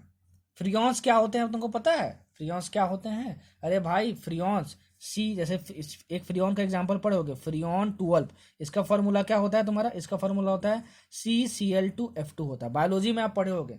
फ्रियॉन जो है वो कहाँ से निकलता है जरा बताना, तो रेफ्रिजरेटर से निकलता है। कहाँ से निकलता है, रेफ्रिजरेटर से निकलता है। और ये जो फ्रियॉन गैस है वो ग्लोबल वार्मिंग में कॉन्ट्रीब्यूट करता है। फ्रियॉन गैस निकलता है रेफ्रिजरेटर से जो कि ग्लोबल वार्मिंग में कॉन्ट्रीब्यूट करता है, ठीक है ना। और ये जो फ्रियॉन है, ठीक है, ये जो फ्रियॉन है, ठीक है, वो प्रिपेयर किया जाता है स्वार्ट्स रिएक्शन का यूज करके। ये बहुत इंपॉर्टेंट, स्वार्ट्स रिएक्शन का यूज करके। एक बार BHU एग्जाम में पूछा हुआ है, ठीक है, और किसी एग्जाम में पूछा हुआ है कि freons are generally prepared by which of the following method. तो आप बोलोगे स्वार्ट्स रिएक्शन। इसका फॉर्मूला क्या होता है, CCl2F2 होता है, ठीक है। बहुत इंपॉर्टेंट, बहुत इंपॉर्टेंट, बहुत इंपॉर्टेंट।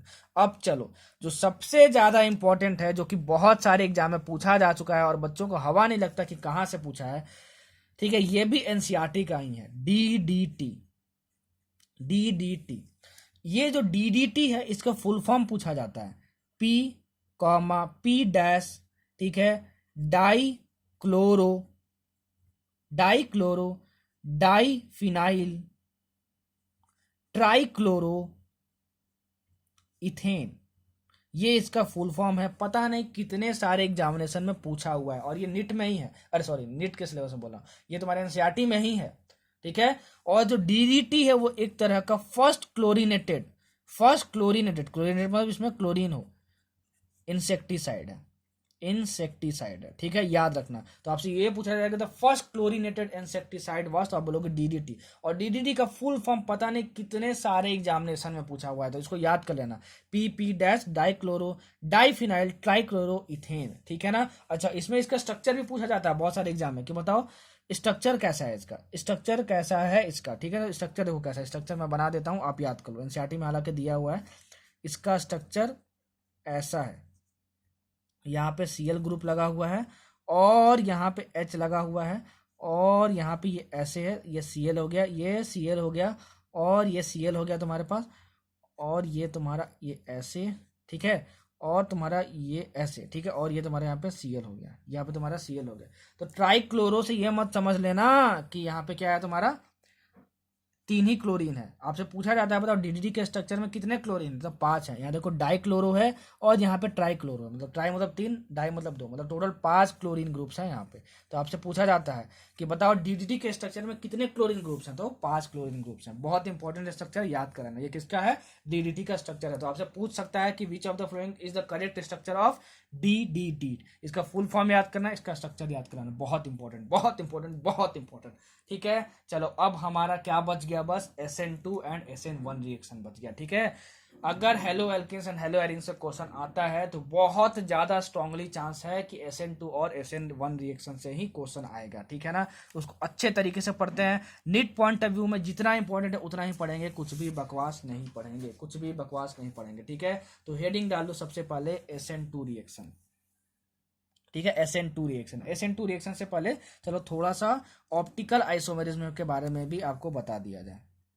ऑप्टिकल आइसोमेरिज्म, ठीक है, जितना सिलेबस में उतना ही बताऊंगा, कुछ भी बकवास नहीं बताऊंगा। ठीक है ना, एक दो क्वेश्चन कभी कभार आउट ऑफ सिलेबस आ जाता है ऑप्टिकल आइसोमेरिज्म से, उसको मैं कवर यहाँ पे नहीं करूंगा। कुछ ही दिन बचे हुए हैं हमारे पास जो इंपॉर्टेंट है, और जितना नीट सिलेबस में उतना ही बताऊंगा। ठीक, चलो देखते हैं ऑप्टिकल आइसोमेरिज्म क्या होता है। जब मैं आपको वेव ऑप्टिक्स पढ़ाया था तो मैं बताया था कि जो लाइट है उनकी जो वाइब्रेशन होती हैं वो सभी डायरेक्शन में होती हैं, सभी डायरेक्शन में होती है। अगर मैं इसको निकोल प्रिज्म से पास करवा दूं, निकोल प्रिज्म से पास करवा दूं, तो ये जो लाइट का वाइब्रेशन है सिर्फ एक डायरेक्शन में हो जाता है, ऐसे ऐसे वाइब्रेट करती है, सिर्फ ऐसे ऐसे करती है। ठीक है, और इसको हम लोग बोलते हैं प्लेन पोलराइज्ड लाइट। क्या बोलते हैं इसको हम लोग, प्लेन पोलराइज्ड लाइट। ठीक है, दैट इज PPL। ऐसा कोई भी मॉलिक्यूल, ऐसा कोई भी मॉलिक्यूल, ऐसा कोई भी कंपाउंड, ऐसा कोई भी कंपाउंड जिससे कि अगर हम लोग प्लेन पोलराइज लाइट पास करवाएं, जैसे मान लो यहाँ पे ऑप्टिकली एक्टिव कंपाउंड है, ऑप्टिकली एक्टिव कंपाउंड कौन सा होगा, जो ऑप्टिकल आइसोमेरिज्म में दिखाएगा। ठीक है ना, ठीक है, उससे अगर मैं ये प्लेन पोलराइज लाइट से पास करवा दूं उसको, ठीक है ना, तो ये क्या करता है कि इसके ओरिएंटेशन को बदल देता है। या तो इसको ये ऐसे पलट देगा या फिर इसको ऐसे पलट देगा। मतलब कि ऑप्टिकली एक्टिव कंपाउंड से जब इस प्लेन पोलराइज लाइट को मैं पास करवाऊंगा तो ये या तो ऐसे निकलेगा, देखो इस तरह रोटेट कर लिया, पहले ऐसे था, ठीक है ना, या फिर वो एंटी क्लॉकवाइज ऐसे रोटेट कर जाएगा। ठीक है, ये देखो ये वाइब्रेशन था पहले, अब ये वाइब्रेशन है। ठीक है, तो इसी को हम लोग बोलते हैं ऑप्टिकली एक्टिव कंपाउंड। ठीक है ना, इसका मतलब क्या हुआ, ऑप्टिकल आइसोमर्स क्या होते हैं, टू और मोर देन टू और मोर कंपाउंड्स, ठीक है, which have same molecular formula, same structure formula, but different behaviour towards optically, but different behaviour towards plane polarised light. ठीक है, क्योंकि डिफरेंट बिहेवियर कहां से आया, यहाँ पे देखो एक क्लॉकवाइज में रोटेट कर रहा है और एक इसको एंटी क्लॉकवाइज में कर रहा है। जितना इंपॉर्टेंट है उतना ही समझेंगे, कुछ भी बकवास नहीं समझेंगे। ठीक है, देखो अब कायरल कार्बन क्या होता है, कायरल कार्बन क्या होता है। ठीक है, ऐसा कार्बन एटम, ऐसा कार्बन एटम जिससे 4 डिफरेंट ग्रुप्स जुड़े हों या फिर एटम जुड़े हों। ठीक है, एज फॉर एग्जांपल, ठीक है, मान लो ये कार्बन है तुम्हारा और यहाँ पे लगा हुआ है C डबल बॉन्ड H, और यहाँ CH3 है यहाँ पे, और यहाँ पे तुम्हारे पास CH3 है, और यहाँ पे तुम्हारा H है। ठीक है, बताना है कि तुम्हारा कायरल कार्बन है कि नहीं है, कायरल कार्बन है कि नहीं है यहाँ पे। ठीक है ना, कायरल कार्बन है कि नहीं है। अच्छा, अगर ये कायरल कार्बन है तो इससे क्या होना चाहिए, 4 डिफरेंट ग्रुप जुड़े होने चाहिए या फिर एटम जुड़े होना चाहिए।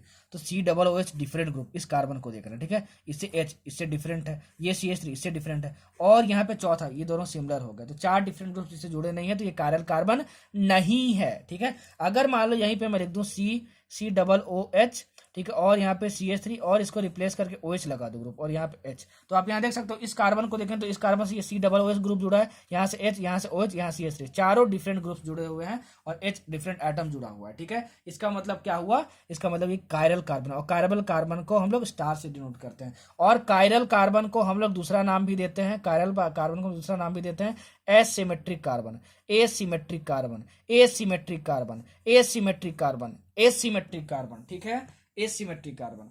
तो याद रखो कि कायरल कार्बन क्या होता है। उसके बाद सुनो कायरल मॉलिक्यूल क्या होता है। जितना सिलेबस में है उतना ही बताऊंगा, कुछ भी बकवास नहीं बताऊंगा। ठीक है, आपको पहचानने को आएगा कि बताओ कितने कायरल कार्बन है, कंपाउंड आपको गिवन होगा, कंपाउंड आपको गिवन होगा। ठीक है, अच्छा, अब देखो कायरल मॉलिक्यूल क्या होता है, ठीक है, ये तो कार्बन था, ये मॉलिक्यूल क्या होता है, ऐसा मॉलिक्यूल जिसमें सिर्फ एक कायरल कार्बन हो, सिर्फ एक कायरल कार्बन होना चाहिए, ठीक है, वो क्या होता है, कायरल मॉलिक्यूल होता है। या फिर दूसरा चीज, ठीक है, दूसरा चीज क्या होना चाहिए, एटलीस्ट दो कायरल कार्बन हो, दो कायरल कार्बन हो, ठीक है, और वो दोनों क्या होना चाहिए, नॉट सिमेट्रिक।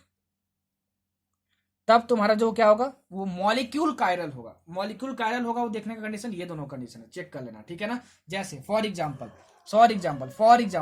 जैसे मैं बोलूं आपको कि ये आपका स्ट्रक्चर है एक HOH COOH और यहाँ पे CH3, ठीक है, जहां पे लाइन इंटरसेक्ट करता है वो क्या होता है, कार्बन होता है। क्या होता है, कार्बन होता है। सब बॉन्ड लाइन स्ट्रक्चर में बताए थे, कहाँ पे बताए थे, GOC में बताए थे, ठीक है ना। अच्छा, तो यहाँ से H जुड़ा है, OH जुड़ा हुआ है, COOH जुड़ा हुआ है, CH3 जुड़ा हुआ है, मतलब कि 4 डिफरेंट ग्रुप जुड़े हुए हैं। तो यहाँ पे एक कायरल कार्बन है, और कोई कार्बन है यहाँ पे क्या, नहीं है। तो ये तुम्हारा मॉलिक्यूल क्या होगा, ये तो मॉलिक्यूल तुम्हारा कायरल होगा। और जो कायरल मॉलिक्यूल होता है, जो कायरल मॉलिक्यूल होता है वही ऑप्टिकली एक्टिव होता है और वही प्लेन पोलराइज्ड को भी पलट सकता है। जो भी बोल रहा हूँ, जो भी लिख रहा हूँ, दोनों के बेसिस पर नोट्स बनाना झम मजा आ जाएगा, ठीक है। समझ में आया, चलो आगे बढ़ते हैं। चलो ये एक्सप्लेन कर दिया। दूसरा देखो, दो कायरल कार्बन होना चाहिए और नॉन सिमेट्रिक होना चाहिए, नॉन सिमेट्रिक होना चाहिए। एज फॉर एग्जाम्पल दो कंपाउंड हम लोग लेते हैं, COOH, ठीक है, और यहाँ पे H है, यहाँ पे OH है, ठीक है, यहाँ पे देखो H है और यहाँ पे OH है, और यहाँ पे है C double bond OH,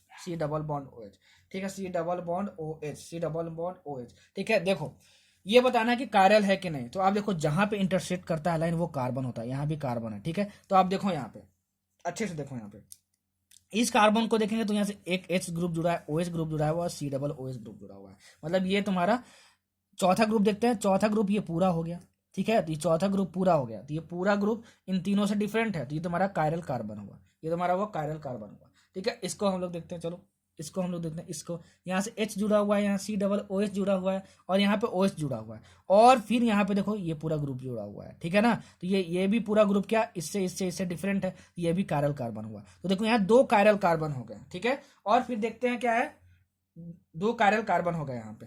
not symmetric होना चाहिए, लेकिन ये सिमेट्री है। देखो अगर मान लो इसको मैं यहां से तोड़ दूं, ठीक है, यहां से तोड़ दूं, सिमेट्रिक मतलब क्या होता है, आधा आधा काट के दोनों को मिलाओ तो दोनों सुपर इम्पोज कर जाए, ठीक है। तो आप देखो यहां से काट दो इसको, और इस कटे हुए पार्ट को जब इस पे रखोगे तो ये H इससे ओवरलैप कर जाएगा, ये इससे ओवरलैप कर जाएगा, ये इससे ओवरलैप कर जाएगा, मतलब यहाँ पे प्लेन ऑफ सिमेट्री है, मतलब ये सिमेट्रिक मॉलिक्यूल है। तो दो कायरल कार्बन भले ही है यहाँ पे, लेकिन ये प्लेन ऑफ सिमेट्री है यहाँ पे, तो ये तुम्हारा मॉलिक्यूल एज अ होल क्या होगा, अकायरल हो जाएगा, मतलब जो कायरल नहीं होता अकायरल हो जाएगा, अकायरल हो जाएगा। समझ में आया, समझ में आया बच्चों, समझ में आया बच्चों, समझ में आया बच्चों। तो ऐसा कंपाउंड जो अकायरल होता है वो ऑप्टिकली इनएक्टिव होता है, ऑप्टिकली इनएक्टिव होता है। ऑप्टिकली इनएक्टिव का मतलब क्या होता है, प्लेन पोलराइज्ड लाइट को पलट नहीं सकता है। और ऐसे कंपाउंड को हम लोग मीजो कंपाउंड्स बोलते हैं। क्या बोलते हैं, मीजो कंपाउंड्स बोलते हैं, मीजो कंपाउंड्स बोलते हैं, मीजो कंपाउंड्स बोलते हैं। मतलब इसमें क्या हुआ, देखो दो कायरल कार्बन्स थे, लेकिन इसमें प्लेन ऑफ सिमेट्री मौजूद था, इसके वजह से ये मॉलिक्यूल अकायरल हो गया। और अकायरल मतलब क्या होता है, ऑप्टिकली इनएक्टिव होना। ऑप्टिकली इनएक्टिव होने का मतलब क्या होता है कि प्लेन पोलराइज्ड लाइट को वो पलट नहीं सकता है। And this compounds are called meso compounds. पूछा जाता है एक नंबर में BHU एग्जाम्स में और बहुत सारे एग्जाम में, that the meso compounds are those compounds which have at least two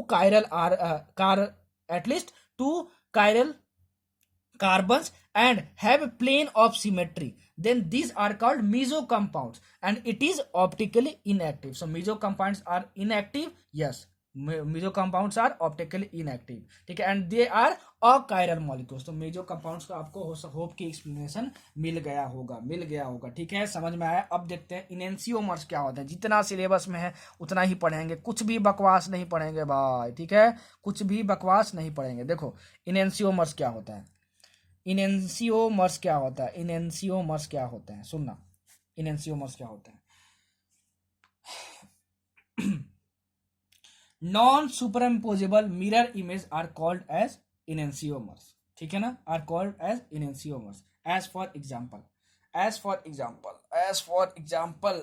examples देखो दूसरे स्लाइड में आपको बता देता हूं, अगर यहाँ पे जगह मिल जाए तो यहाँ ही बता देता हूँ। हाँ चलो देखो इनएंसियोमर्स मैं यहाँ बताता हूँ। सबसे पहले ये समझ लो कि ये ऑप्टिकली एक्टिव होते हैं, ऑप्टिकली एक्टिव सब्सटेंसेस होते हैं, सब्सटेंसेस, ठीक है। ऑप्टिकली एक्टिव सब्सटेंसेस होते हैं, मतलब इनएंसियोमर्स मेजो कंपाउंड्स नहीं हो सकते क्योंकि ये तो ऑप्टिकली इनएक्टिव होता है, ठीक है। दूसरा पॉइंट ये होता है तुम्हारा non super imposable mirror images,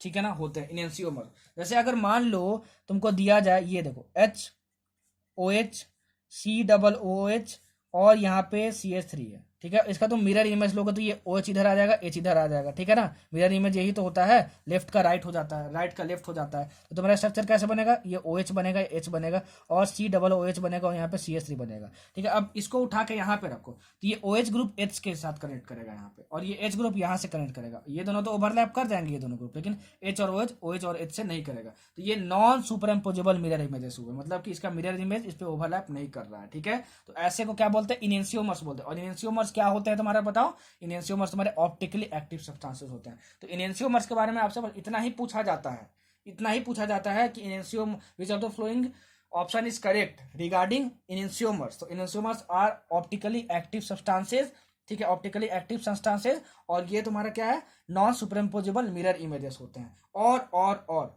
अगर इसमें खास बात होती है, अगर ये देखो ये ऑप्टिकली एक्टिव सब्सटेंस है क्योंकि इनएंसियोमर्स होते हैं, और ये भी ऑप्टिकली एक्टिव सब्सटेंस है।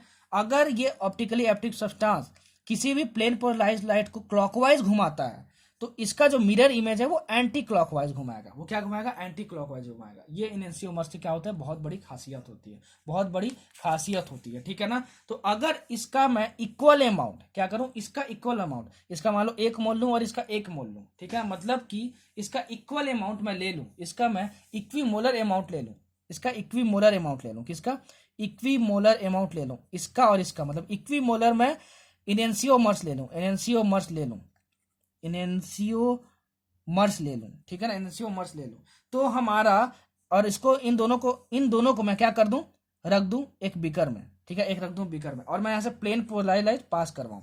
तो आप बोलोगे सर इनएंसियोमर्स को हम रख दिए इसके अंदर, ठीक है। तो ये अगर जितना क्लॉकवाइज घुमाता है उतना इसका मिरर इमेज एंटी क्लॉकवाइज घुमाता है, ठीक है। तो इन दोनों को मैं 50-50% रख दिया, मतलब कि दोनों का इक्वल मोल्स लेके इसमें रख दिया। तो बताओ प्लेन पोलराइज्ड कैसे निकलेगा, ठीक है। तो आपने बोला सर इसमें दोनों है, तो अगर ये क्लॉकवाइज घुमाएगा जितना उतना इसका ये दूसरा वाला पार्ट घुमा देगा एंटी क्लॉकवाइज, तो ये plane polarised as it is ऐसे बाहर निकल जाएगा। तो ये भी पूछा जाता है कि बताओ अगर यहाँ पे इनएंसियोमर्स हम लोग रख दिए हैं, इनएंसियोमर्स अगर हम लोग यहाँ पे रख दिए हैं, इक्विमोलर इनएंसियोमर्स, ठीक है, तो हमारा क्या बनता है, रेशमिक मिक्सचर बनता है। क्या बनता है हमारा, रेशमिक मिक्सचर बनता है। रेशमिक मिक्सचर क्या होता है हमारा, रेशमिक मिक्सचर हमारा क्या होता है, racemic mixture is the composition of equimolar enantiomers. अगर इक्वल क्वांटिटी में हम लोग इनएंसियोमर्स को यहाँ पे मिक्स कर देते हैं तो हमारा उसको क्या कहलाता है, रेशमिक मिक्सचर कहलाता है। और उस फेनोमेनन को, उस मैकेनिज्म को हम लोग क्या बोलते हैं, रेशमाइजेशन बोलते हैं, रेशमाइजेशन बोलते हैं। तो किसी भी प्लेन पोलराइज्ड लाइट को अगर हम लोग रेशमिक मिक्सचर से पास करवाएंगे तो वो पलटता नहीं है। क्यों, क्योंकि इसमें इनएंसियोमर्स होते हैं इक्वल मोल्स में,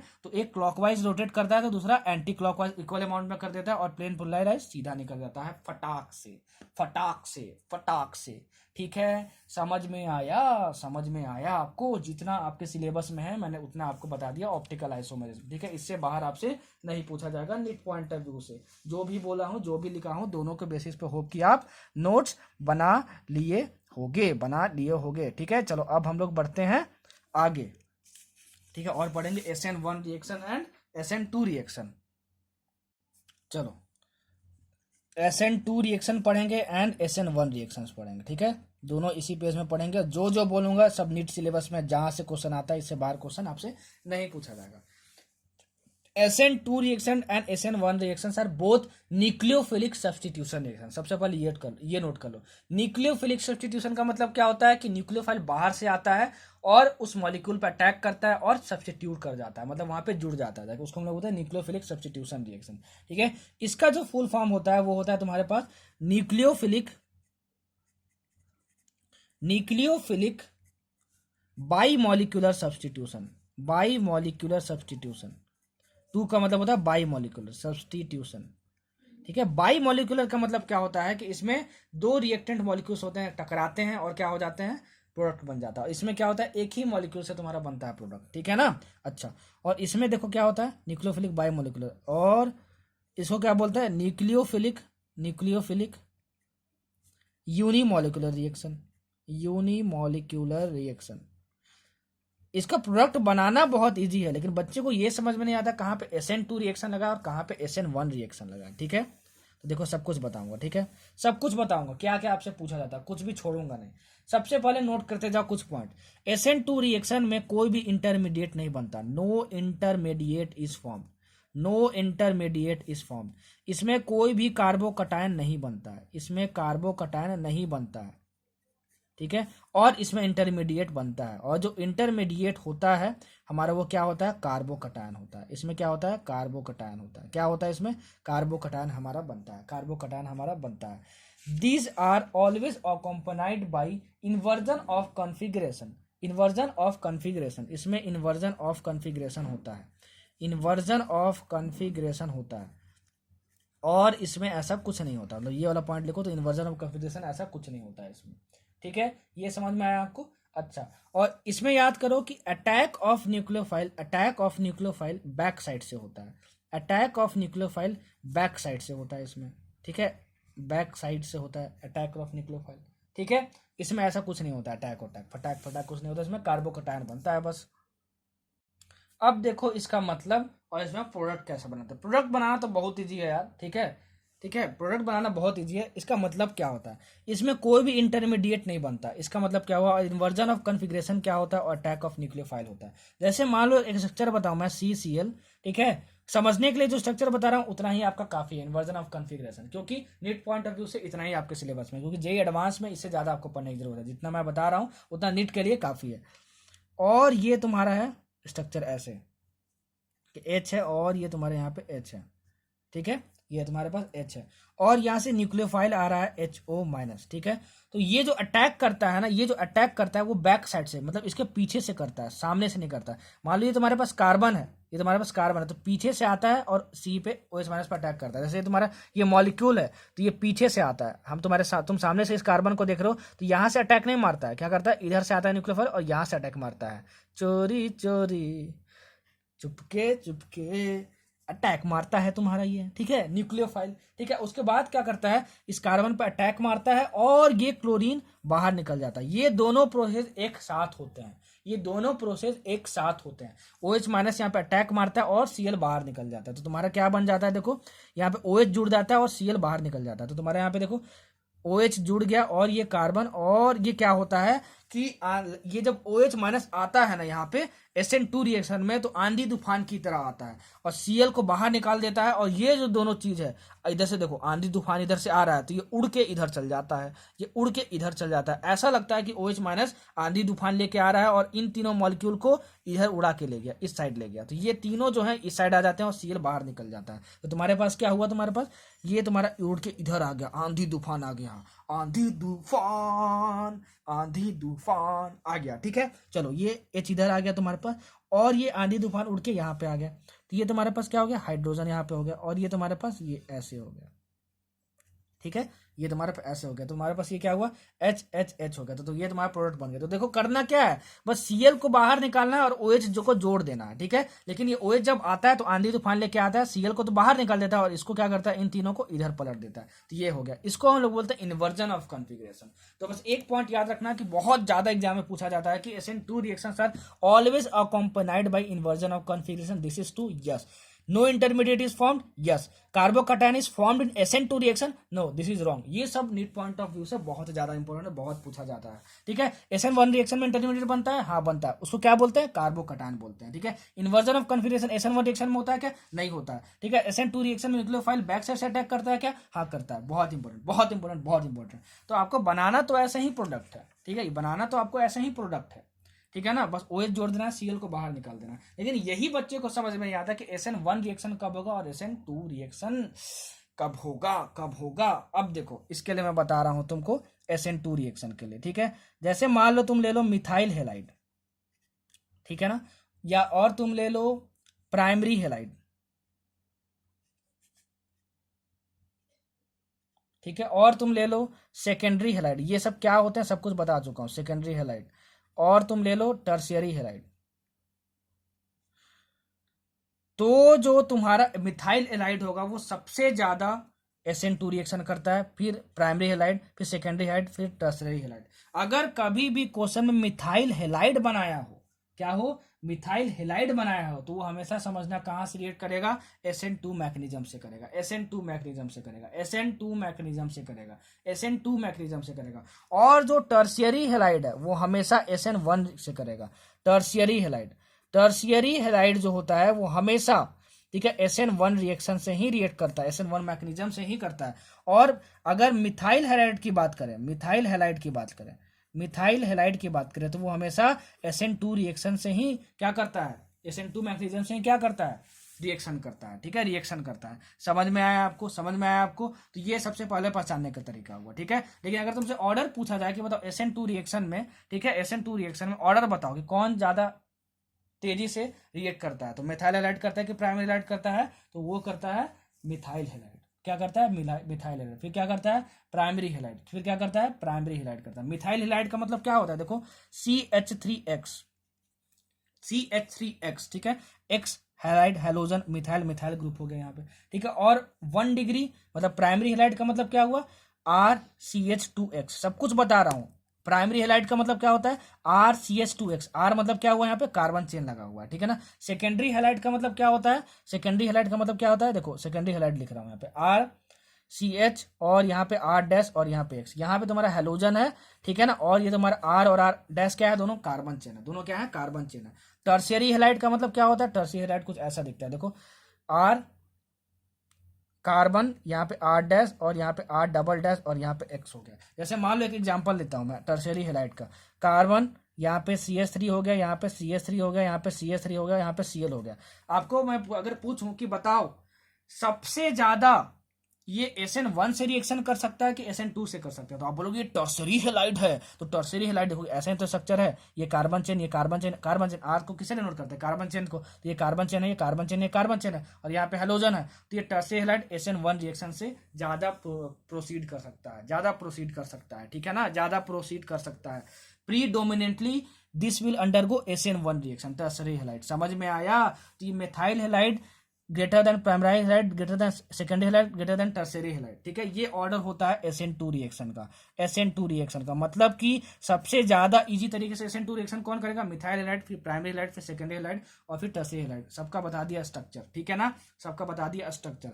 अच्छा ऐसा क्यों होता है ये भी जानना जरूरी है। देखो होता क्या है ना, जो न्यूक्लियोफाइल आता है वो बेचारा पीछे से आके अटैक मारता है। तो मान लो अगर तुम न्यूक्लियोफाइल हो, ठीक है, तुम न्यूक्लियोफाइल हो और कहीं गए हो बाजार में, ठीक है, खरीदने अपना मतलब कोई सब्जी खरीदने गए हो, एक सब्जी वाले के पास तुमको सब्जी खरीदना है, ऑलरेडी वहां पे 10-12 लोग सब्जी खरीद रहे हैं, तो वहां पे बहुत भीड़ भाड़ है, तो अंदर घुस के उसी समय पे सब्जी लेना आपके लिए कठिन होगा कि नहीं होगा? आप बोलोगे बिल्कुल होगा सर, हमको धक्का मुक्की मार के आगे बढ़ना होगा और सब्जी वाले से सब्जी लेना होगा। वैसा ही केस यहाँ पे कुछ है। यहाँ पे देखो एक CH3 ग्रुप लगा हुआ है, यहाँ पे देखो यहाँ ज्यादा ग्रुप है, सबसे ज्यादा ग्रुप किस में लगे हुए हैं, इसमें टर्शियरी हेलाइड में लगे हुए हैं, ठीक है, टर्शियरी हेलाइड में लगे हुए हैं, ठीक है। तो जब न्यूक्लियोफाइल पीछे से आके अटैक मारता है और जुड़ना चाहता है, तो ये तीनों बहुत ही ज्यादा स्टेरिक हिंड्रेंस प्रोवाइड करते हैं, मतलब बहुत ही ज्यादा भीड़ भाड़ प्रोवाइड कर देते हैं और न्यूक्लियोफाइल को नहीं आने देते। और बेचारा देखो ये यहाँ पे अकेले खड़ा है, ये एक आदमी यहाँ पे बस खड़ा है, और यहाँ पे कितना खड़े हैं, 2 आदमी, देखो ये दोनों खड़े हुए हैं। और यहाँ पे देखो सेकेंडरी हेलाइड में कौन कौन खड़े हैं, यहाँ पे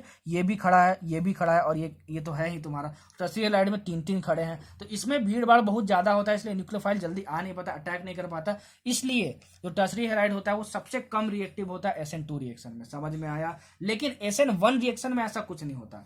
SN1 रिएक्शन में क्या होता है कि कार्बोकटायन बनता है, तो कार्बोकटायन जो सबसे ज्यादा स्टेबल बनेगा उसी में SN1 रिएक्शन सबसे ज्यादा फास्टेस्ट होगा। नोट कर लेना, बहुत इंपॉर्टेंट, बहुत इंपॉर्टेंट और बहुत इंपॉर्टेंट पॉइंट। तो होता क्या है कि सबसे ज्यादा अच्छा कार्बोकटायन किसमें बनता है, टर्शियरी हेलाइड में। कैसे बनेगा कार्बोकटायन, Cl को बाहर निकालो तो ये तुम्हारा कार्बोकटायन क्या बनेगा, CH3C, CH3 और यहाँ पे CH3 और यहाँ पे तुम्हारा हो गया पॉजिटिव चार्ज, तो ये तुम्हारा टर्सरी कार्बोकटायन हो गया। तो इसमें कार्बोकटायन बनता है तो ये बहुत ज्यादा स्टेबल हो गया, तो SN1 रिएक्शन से ही ये प्रीडोमिनेंटली रिएक्ट करेगा। समझ में आया? तो तुम्हारा जो SN1 रिएक्शन का ऑर्डर है इसका जस्ट रिवर्स हो जाता है, जस्ट रिवर्स हो जाता है, नोट कर लेना। SN2 रिएक्शन के लिए रिएक्टिविटी ऑर्डर क्या है? Methyl halide, primary halide, secondary halide, tertiary halide. और SN1 रिएक्शन के लिए रिएक्टिविटी ऑर्डर क्या हो जाएगा? Tertiary halide is greater then secondary halide is greater then primary halide is greater then methyl halide, मतलब इसका जस्ट ऑपोजिट, इसका just opposite. तो SN2 रिएक्शन के लिए ऑर्डर याद करो, SN1 रिएक्शन के लिए जस्ट ऑपोजिट कर देना। समझ में आया? समझ में आया? समझ में आया? समझ में आया? हाँ ठीक है, चलो। तो होप कि आपको समझ में आया होगा SN2 रिएक्शंस और SN1 reaction, SN2 reactions and SN1 reaction. ठीक है। अच्छा, अब एक और इंपॉर्टेंट पॉइंट है कि जो SN1 रिएक्शन है वो वाटर, अल्कोहल या एसिटिक एसिड में पॉसिबल होता है। वाटर, कोई अल्कोहल ले लो या फिर एसिटिक एसिड ले लो, या फिर एसिटिक एसिड ले लो, या फिर एसिटिक एसिड ले लो। ठीक है, या फिर कोई एसिटिक एसिड ले लो। ठीक है। और जो तुम्हारा SN2 रिएक्शन होता है ये वो पॉसिबल होता है DMF में, ठीक है, DMSO में, ठीक है, और तुम्हारा क्या HMPA में, HMPA में, ठीक है, और होता है तुम्हारा THF में, या फिर तुम्हारा होता है ईथर में।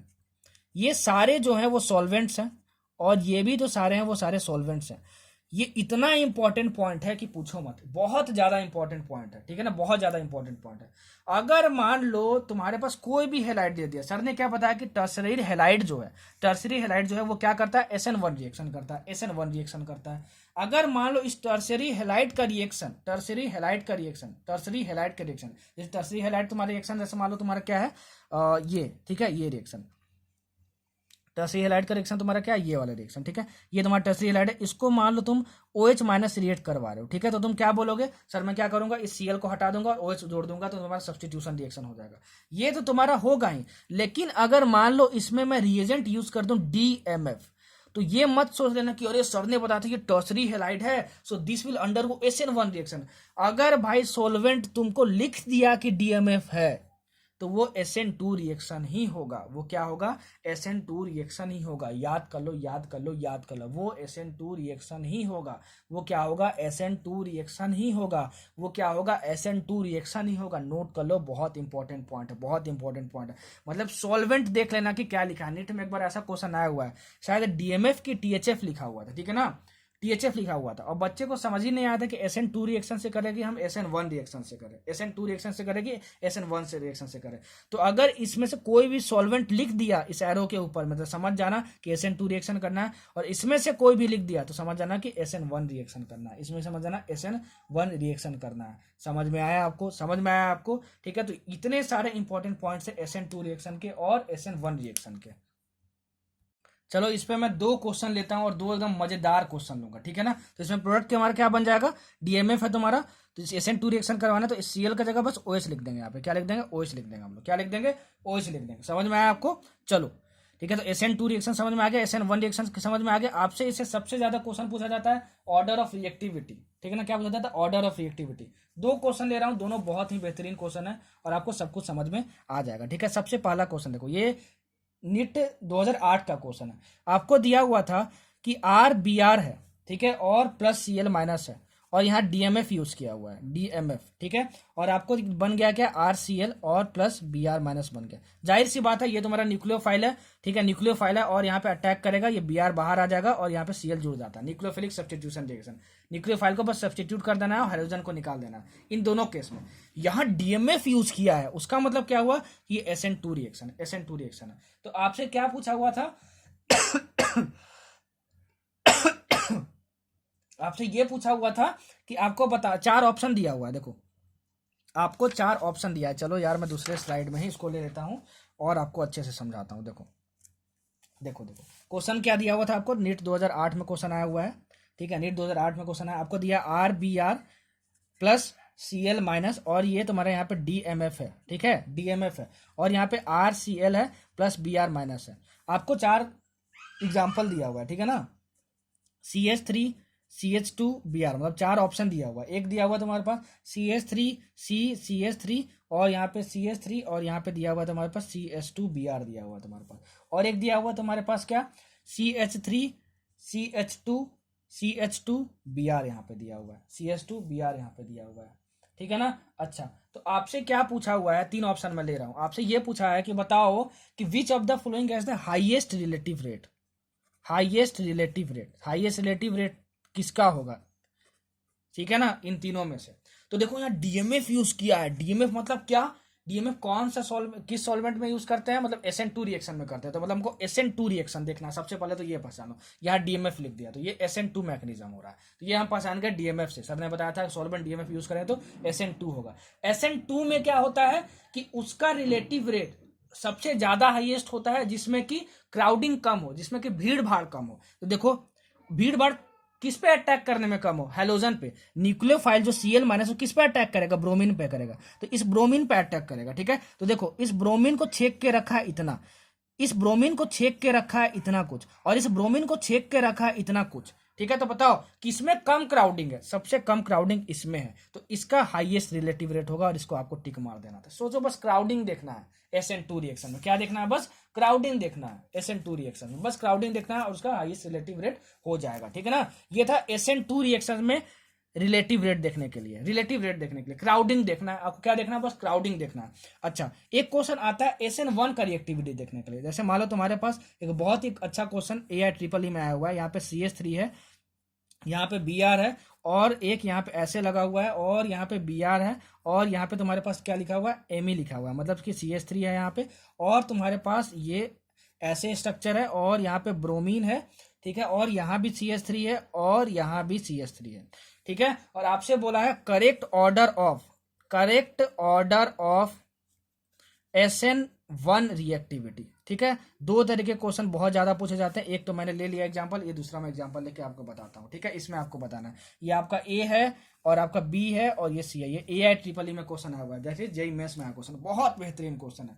SN2 में जब भी रिलेटिव रेट देखना हो रिएक्टिविटी का, तो हमेशा हम लोग क्राउडिंग देखते हैं, क्या देखते हैं, क्राउडिंग देखते हैं। अगर SN1 में कभी भी अगर मैं रिएक्टिविटी का ऑर्डर देखूंगा, तो सबसे पहले मैं देखूंगा कार्बोकटायन बना के, और जो कार्बोकटायन सबसे ज्यादा स्टेबल होगा उसकी रिएक्टिविटी सबसे ज्यादा होगी। नोट कर लेना इस पॉइंट को, ठीक है। हमेशा हम लोग SN2 रिएक्शन में हाईएस्ट रिलेटिव रेट देखने के लिए रिएक्टिविटी की क्या देखेंगे, क्राउडिंग देखेंगे। क्राउडिंग कहाँ देखेंगे, हेलोजन एटम के पास देखेंगे, जैसे ये सॉल्व करके बताया SN2 रिएक्शन में। लेकिन कभी भी SN1 रिएक्शन में रिएक्टिविटी ऑर्डर देखना है, तो सबसे पहले हम कार्बोकटायन बनाएंगे, और कार्बोकटायन का स्टेबिलिटी जिसका सबसे ज्यादा होगा, ठीक है, जिसका सबसे ज्यादा होगा कार्बोकटायन का स्टेबिलिटी, उसका SN1 रिएक्टिविटी सबसे ज्यादा होगा। जो बोला हूं नोट कर लेना। बहुत सारे ऐसे क्वेश्चंस पूछे जाते हैं, ठीक है। अब चलो कैसे कार्बोकटायन बनाना है SN1 में, क्योंकि SN1 में कार्बोकटायन बनता है। ब्रोमीन को हटाना है सब में से सबसे पहले, और ब्रोमीन को हटा के पॉजिटिव चार्ज लगाना है। क्या लगाना है, पॉजिटिव चार्ज लगाना है ब्रोमीन को हटा के, ठीक है। तो ब्रोमीन को हटा के पॉजिटिव चार्ज लगाओ। तो देखो यहाँ पे ये ब्रोमीन है, ये ऐसे ब्रोमीन है, और यहाँ पे ये कार्बन है। जहां पे 2 इंटरसेक्ट करता है वहीं कार्बन होता है, यहाँ पे कोई इंटरसेक्शन पॉइंट नहीं, यहाँ कार्बन नहीं है। यहाँ भी कार्बन है और यहाँ भी कार्बन है। यहाँ देखो 2 लाइन कहाँ इंटरसेक्ट कर रहा है, यहाँ कार्बन है तुम्हारा, ठीक है, यहाँ कार्बन है तुम्हारा, और यहाँ कार्बन है तुम्हारा, ठीक है, यहाँ कार्बन है तुम्हारा, और यहाँ कार्बन है तुम्हारा। तो ब्रोमीन को हटा के कार्बोकटायन बनाना, तो ब्रोमीन को हटा दो और कार्बोकटायन बनाओ। तो यहाँ पे तुम्हारा प्लस कार्बोकटायन बना, और ये तुम्हारा बचा CH3। और यहाँ पे कैसा बनेगा, देखो यहाँ पे प्लस बना, और यहाँ पे CH3, और यहाँ पे देखो ये तुम्हारा ऐसे, और यहाँ तुम्हारा CH3 हो गया, और यहाँ पे CH3 हो गया, और यहाँ पे प्लस बन गया कार्बोकटायन। Br को हटाना है, और जहां से Br हटेगा वहां उस कार्बन पे पॉजिटिव चार्ज लगा देना, तो तुम्हारा बन गया कार्बोकटायन। जो कार्बोकटायन सबसे ज्यादा स्टेबल होगा उसकी SN1 रिएक्टिविटी उतनी ही ज्यादा होगी, ठीक है। चलो हमको समझ में आया। तो कार्बोकटायन की स्टेबिलिटी देखते हैं, ठीक है, कार्बोकटायन की स्टेबिलिटी देखते हैं। पहले इसको देखो, A और C ऑप्शन को देखो, जो कार्बोकटायन बना है। यहाँ पे ये जो कार्बन है यहाँ पे देखो, ये जो कार्बन है इस पे मैंने पॉजिटिव चार्ज लिखा है, देखो इस कार्बन पे। तो ये जो कार्बन है एक कार्बन से बस जुड़ा हुआ है, देखो यहाँ पे एक कार्बन यहाँ पे जुड़ा हुआ है, तो एक कार्बन से जुड़ा हुआ तो ये 1 डिग्री कार्बोकैटायन हुआ। 1 डिग्री कार्बोकैटायन, 2 डिग्री कार्बोकैटायन कैसे पहचानते हैं, मैं हाइड्रोकार्बन में और जीओसी में आपको बता चुका हूँ, ठीक है ना। एक कार्बन से जुड़ा हुआ है। अच्छा, यहाँ पे ये जो कार्बन है वो 2 कार्बन से जुड़ा है, एक इस कार्बन से और यहाँ पे जो कार्बन है देखो उस कार्बन से जुड़ा हुआ है। तो ये तुम्हारा क्या है, 2 डिग्री कार्बोकैटायन है, 2 डिग्री कार्बोकैटायन है। देखो ठीक है, मतलब कि ये वाला कार्बोकैटायन इससे ज्यादा स्टेबल होगा, क्योंकि 2 degree carbocation is more stable then 1 degree carbocation, तो इसकी रिएक्टिविटी इससे तो ज्यादा होगी। इतना हमको समझ में आ गया। यहाँ पे देखो ये तुम्हारा क्या है, यहाँ पे डबल बॉन्ड और यहाँ पे पॉजिटिव चार्ज अगल बगल है। और ये सर जीओसी में बताया था रेजोनेंस का कंडीशन, कभी भी पॉजिटिव चार्ज और डबल बॉन्ड अगल बगल हो तो समझ जाना कि वहां पे रेजोनेंस पॉसिबल है, ठीक है। तो यहाँ पे क्या है, रेजोनेंस पॉसिबल है, रेजोनेंस पॉसिबल है। यहाँ पे क्या है, रेजोनेंस पॉसिबल है, रेजोनेंस पॉसिबल है। और कहीं भी अगर रेजोनेंस पॉसिबल हो गया तो वो किसी भी कार्बोकैटायन से ज्यादा क्या होगा, स्टेबल होगा, किसी भी कार्बोकैटायन से वो ज्यादा स्टेबल होगा, ठीक है। तो यहाँ पे रेजोनेंस पॉसिबल है, यहाँ पे रेजोनेंस पॉसिबल है, और इन दोनों में रेजोनेंस पॉसिबल नहीं है। देखो इन दोनों में रेजोनेंस पॉसिबल नहीं है, तो जिसमें रेजोनेंस पॉसिबल हो गया और इसमें रेजोनेंस पॉसिबल नहीं है, तो जिसमें रेजोनेंस पॉसिबल हो जाता है, सब जीओसी में बताए थे कि वो सबसे ज्यादा स्टेबल हो जाता है। तो ये वाला जो तुम्हारा है वो मोस्ट स्टेबल कार्बोकैटायन है, क्योंकि ये रेजोनेंस से स्टेबलाइज्ड हो रहा है, लेकिन इन दोनों में रेजोनेंस है ही नहीं, तो ये इन दोनों से ज्यादा स्टेबल होगा, ठीक है, इन दोनों से ज्यादा स्टेबल होगा। और ये 2 डिग्री कार्बन, इसमें भी रेजोनेंस नहीं, इसमें भी रेजोनेंस नहीं, लेकिन ये 2 डिग्री कार्बोकैटायन 1 डिग्री कार्बोकैटायन से ज्यादा स्टेबल होता है, तो ये इससे ज्यादा स्टेबल होगा। तो मोस्ट स्टेबल कौन सा है, वो बी। तो B is most reactive in SN1, ठीक है। एंड उसके बाद फिर 2 डिग्री कार्बोकैटायन बी, सी, और उसके बाद फिर ए। तो ये ऑर्डर ऑफ रिएक्टिविटी हो गया तुम्हारे पास, ऑर्डर ऑफ रिएक्टिविटी हो गया तुम्हारे पास किसका, SN1 रिएक्टिविटी का, ठीक है। तो SN1 रिएक्शन में क्या करते हैं, कार्बोकैटायन बना के देखते हैं, कैसे बनाते हैं बता दिया, और इसमें क्या करते हैं, क्राउडिंग देखते हैं SN2 में, ठीक है। और SN2 में अगर सॉल्वेंट दे दिया कोई भी तो कैसे पहचानते हैं मैंने बता दिया, और SN1 में सॉल्वेंट दिया वाटर, एसिटिक एसिड, तो वो फेवरेबल होता है SN1 रिएक्शंस के लिए, ठीक है। और जो जो पॉइंट इंपॉर्टेंट थे मैंने सारा कुछ बता दिया, ठीक है, इससे बाहर कुछ भी नहीं आएगा। देखो ये हमारा रिवीजन लेक्चर था भाई, ठीक है, फिर भी मैंने बहुत ज्यादा एक्सप्लेन कर दिया आपको। पूरे यूट्यूब पे ऐसा रिवीजन लेक्चर आपको मैं दावे के तौर पे बोल सकता हूं कि कहीं नहीं मिलेगा। रिवीजन लेक्चर में इतना कोई भी एक्सप्लेन नहीं कर सकता है, कोई भी नहीं एक्सप्लेन कर सकता है, ठीक है। आते हैं 10 कॉन्सेप्ट लेके 10 क्वेश्चन सॉल्व करवा के चले जाते हैं, ठीक है, बकैती मार के चले जाते हैं। मेरा वो काम नहीं है, मैं करवाता हूँ, रिवाइज अच्छे तरीके से करवाता हूँ। तो इस लेक्चर को बनाने में बहुत मेहनत लगी है यार, ठीक है। प्लीज एक दिन में मैं 10,000 व्यूज का टारगेट कर रहा हूँ और 2,000 लाइक्स का टारगेट कर रहा हूँ, उसको दे देना यार। मेरी तबीयत खराब है तब भी मैं उसको बना रहा हूँ आप लोगों के लिए, क्योंकि आप लोगों के लिए टाइम कम है अभी, ठीक है। तभी मैं अपने आप को पुश करके वीडियोस रिकॉर्ड कर रहा हूँ, लेक्चर रिकॉर्ड कर रहा हूँ, और कोशिश कर रहा हूँ कि टाइम से उसको आप लोग को दे पाऊँ, ठीक है। So thank you so much for listening this lecture. याद रहे जैसा बोल रहा हूँ, जैसा लिखा हूँ, सबके बेसिस पे नोट्स बना लेना, और 2002 से 2019 तक का प्रीवियस ईयर क्वेश्चन बैंक बना लेना। अगर लेक्चर के बाद प्रीवियस ईयर क्वेश्चन आप सॉल्व नहीं करते हो तो लेक्चर का कोई भी फायदा नहीं होगा। मैं पहली बार आपको बोल दे रहा हूँ, ठीक है ना। पहली बार क्या, पहली बार तो बहुत बार बोल चुका हूँ, मतलब बता दे रहा हूँ आपको, ठीक है ना, कि अगर किसी भी लेक्चर देखने के बाद आप प्रीवियस ईयर सॉल्व नहीं करते हो तो उस किसी भी लेक्चर का फायदा नहीं होगा। हर एक लेक्चर देखो तो 2002 से 2019 का प्रीवियस ईयर क्वेश्चन केमिस्ट्री का जरूर बनाना, तभी लेक्चर फायदेमंद होगा। और हमेशा अटेंटिव होकर देखना, अपने आप पे भरोसा रखो, खूब तरक्की करो, खूब मेहनत करो। Thank you so much for listening this lecture. मिलते हैं अगले लेक्चर में, झमाझम झमाझम झमाझम, ठीक है। अगले लेक्चर हम लोग किस पे होगा, अल्कोहल्स एंड फिनॉल्स पे होगा। तब तक आप लोग प्रीवियस ईयर क्वेश्चन बैंक बना के रखना, ठीक है। वीडियो पसंद आई तो लाइक करो, सब्सक्राइब करो, चैनल को शेयर करो, ठीक है। और वीडियो ना पसंद आई हो तो प्लीज डिसलाइक कर दो, इसमें आपकी मर्जी है, मैं कुछ नहीं बोल सकता। वीडियो लेकिन पसंद आए और देखे होगे तो जरूर लाइक कर देना, ठीक है। बाय बाय, मिलते हैं अगले लेक्चर में।